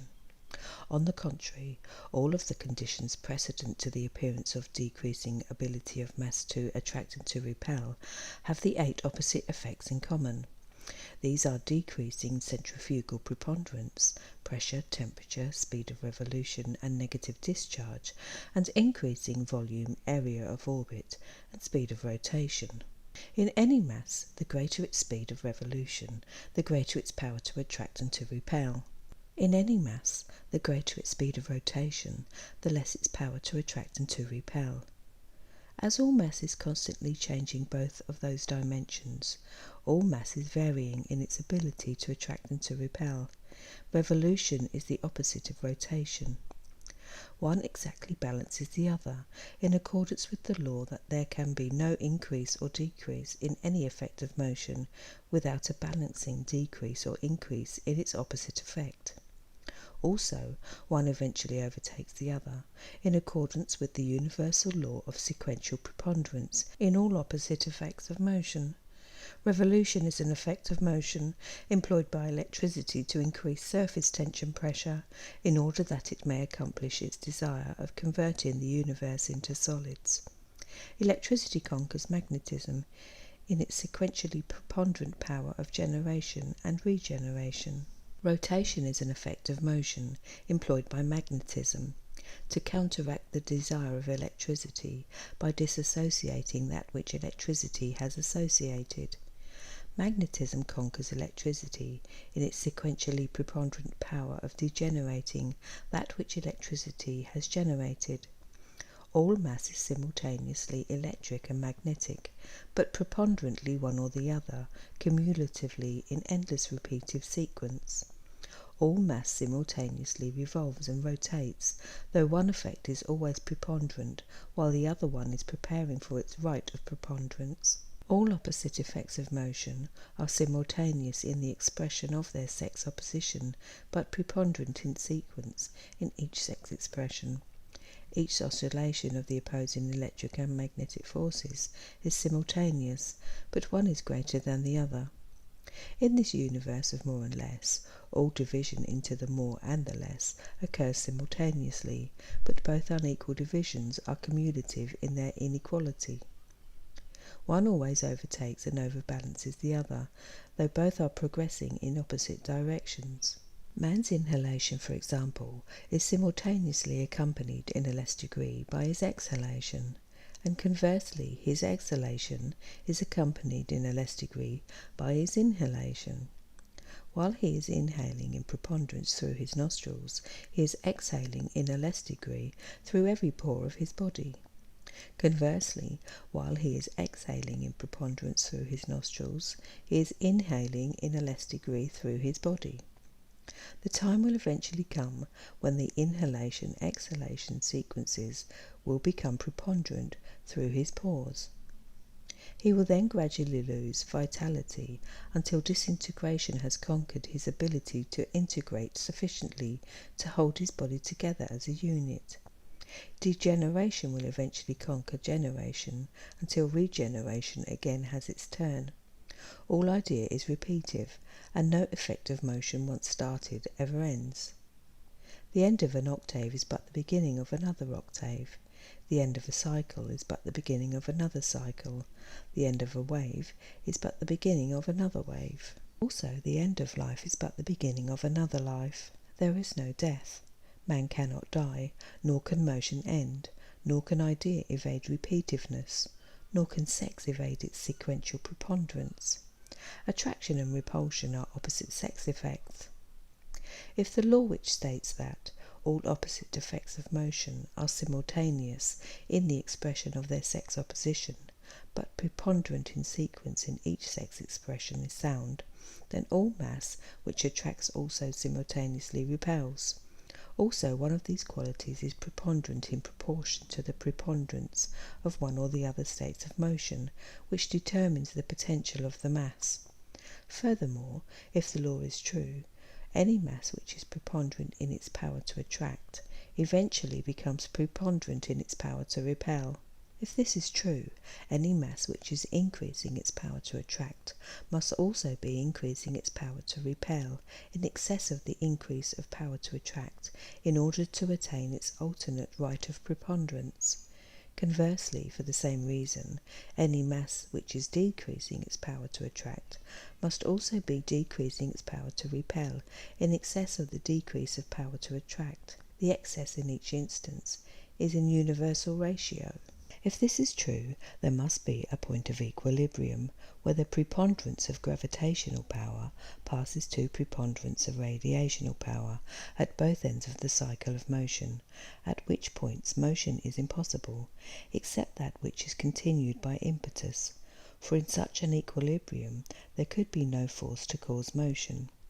It has been contended that matter could not both attract and repel, for the very reason that one would counteract the other and prevent motion. This would be true if the opposing states of motion were exactly balanced in every mass. This is true only at the two passing points above referred to, for at all other positions in the wave of energy, the opposing charges are unequally balanced. Sex is the result. The two passing points where the opposing forces are in equilibrium are the sexless positions, naught equals, and the double tone bisexual, 4 double plus, which marks the limitations of motion in any wave of energy. The sexless position is chemically registered in the inert gases, herein known as the master tones, and the bisexual position is herein known as the carbon line. Through these two passing points, energy can continue only because of impetus. At these two passing points, all effects of motion are reversed. The orbit of expanding mass is ever drawing away from the apex of the cone of its system in opening spiral lines, following the contour of the cone toward its base. All mass of expanding orbit is ever decelerating its speed of revolution and accelerating its speed of rotation.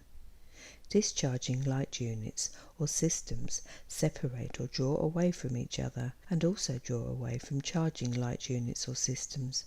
They not only appear to repel each other, but also seem to be repellent within themselves. Each part of every discharging light unit or system appears to repel each other part, irrespective of its potential. It radiates away from adjoining masses. It expands from within itself, even as does the system of which it is a part. As light units separate one from another, they discharge each other. Discharging light units are those which are releasing potential through devitalizing exhalation. Light units or systems which are decreasing their potential are exothermal, expanding, radiating light units. Radiating light units or systems are centrifugal. Their force is in the direction of the expanding orbits of opening spirals. The purpose of magnetism is to replace that which electricity has displaced, to disassociate, disassemble, diffuse, disintegrate and radiate that which electricity has associated, assembled, integrated and generated. Centrifugal opening spirals distribute disintegrating mass over more expanded ecliptic areas and break up the nuclear gravitative centers by distributing positive charge over proportionately greater areas which are in equilibrium with the greater areas of negative discharge, thus reducing potential by replacement of that which has been displaced. It has here therefore been written that all motion is spiral and all direction is curved. All direction is also universal. All mass follows spiral orbits, either northerly toward or southerly away from gravitative centers of systems. All mass seeks the ever-changing pressure zones of its own ever-changing potentials, revolving and rotating always from west toward east, without any exception in any mass throughout the universe of dimension. Neither the effect of attraction nor the effect of repulsion is due to substance, but to centripetal and centrifugal force of motion. The effect of attraction belongs to positive electric charge, and this in its turn to electric domination. The effect of repulsion belongs to negative electric discharge, and this in its turn to magnetic domination. One need have no better illustration of this truth than the piece of iron which leaps to one pole of the magnet and apparently is upheld by the other pole. If the attributes of attraction and repulsion belong to substance instead of to motion, the iron of the magnet would either attract toward any of its part or repel from them all. Much of the misunderstanding regarding the effects of the so-called magnet is due to the lack of knowledge of electric and magnetic action and the universality of direction. An electric stream is flowing swiftly toward the apex of every one of the countless opposing spirals within the magnet bar. Each opposing spiral cone of energy changes its relation in a manner which will later be made clear. The pressure and velocity of the stream within each cone of the magnetized bar increases in inverse ratio to the square of the lessened distance and to the cube of the lessened volume, as the volume is compressed into closer quarters. The electric excitation of the magnetized bar increases the oscillation of the little pumps of which the matter of motion is comprised. The breathing of the light units of the magnetized iron is faster than that of normal iron. The inhalation-exhalation sequences are so vastly increased that a normal piece of iron falls toward the direction of the flow, exactly as heavy trees are uprooted and sucked into the maelstrom of the spirally swirling cones of a cyclone. The effects above described are effects of gravitative preponderance, which universally increase in the direction of north, and north is always at the conical apices of two opposed spiral electric streams which meet at gravitative centres. Substance has no relation to gravitative or to radiative effects. North pole is attracted to or repelled by the other. Neither pole is attracted to or repelled by the other. One might as reasonably assert that logs which are speeding through the sluice of an opening dam are attracted by the dam and then repelled by it, rather than being carried by the movement of the rushing waters. Or one might as reasonably assert that houses and trees which are being sucked into the cone of a whirlwind are attracted by the wind rather than by the motion of the wind. The electromagnetic, which it properly should be called, does to the iron filings exactly what the whirlwind does to the houses and trees. The accompanying drawing will show clearly how all of our familiar and safe wind pressures are upset when opposing whirlwind cones sweep over the land. All effects of motion are whirlwinds. The nearer the gravitative centre, the greater the whirlwind. The solar system is a whirlwind, with Mercury swirling swiftly near the gravitative centre, where the vast pressures whirl it around the Sun in 88 days, at a speed of about 30 miles each second, against the Earth's 18 miles, Jupiter's 8, and Neptune's leisurely 3 miles per second. The gravitative centre of any mass in motion is the point of greatest density and least speed of rotation. The centre of any rotating mass is the point of least axial speed. Motion ceases at the vortex of a whirlpool in the equilibrium of maximum motion in opposition. Magnetic streams flow universally toward the south, just as electric streams flow universally toward the north. Electric streams degenerate into magnetic streams, which find their self at the bases of cones, in which the maximum motion is always in the plane of the equator of the rotating mass. These are the planes of radiation, where the maximum radioactive force is near the equator, the hottest part of the surface of any mass. The centres of the bases of the generative cones are at the poles of rotation, the coldest part of any mass.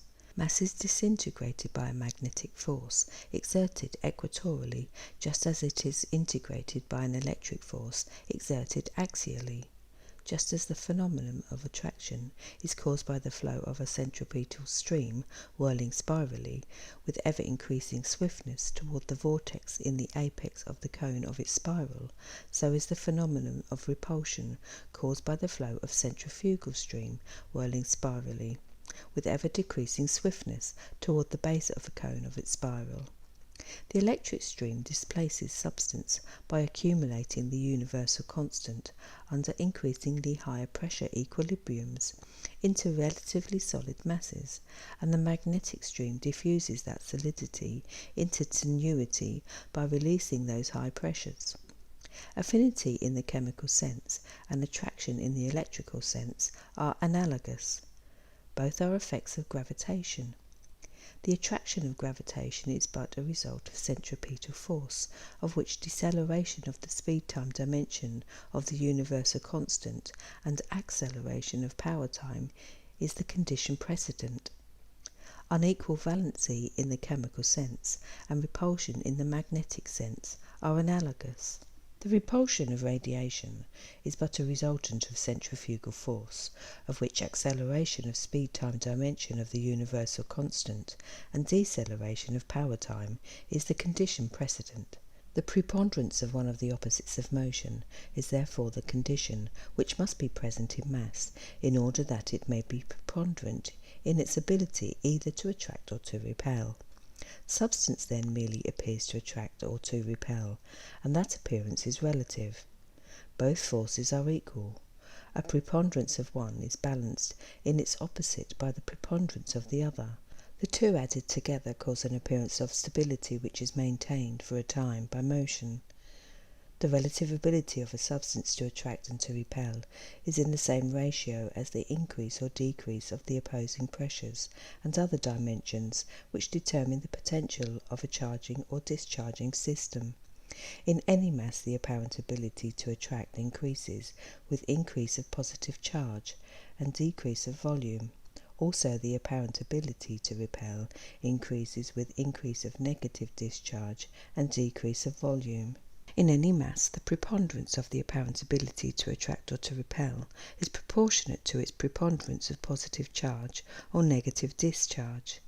In any mass, increase of positive charge is accompanied by increase of negative discharge in universal ratio, until the conductivity of negative discharge exceeds the inductivity of positive charge, in accordance with the universal law of sequential preponderance of all opposite effects of motion.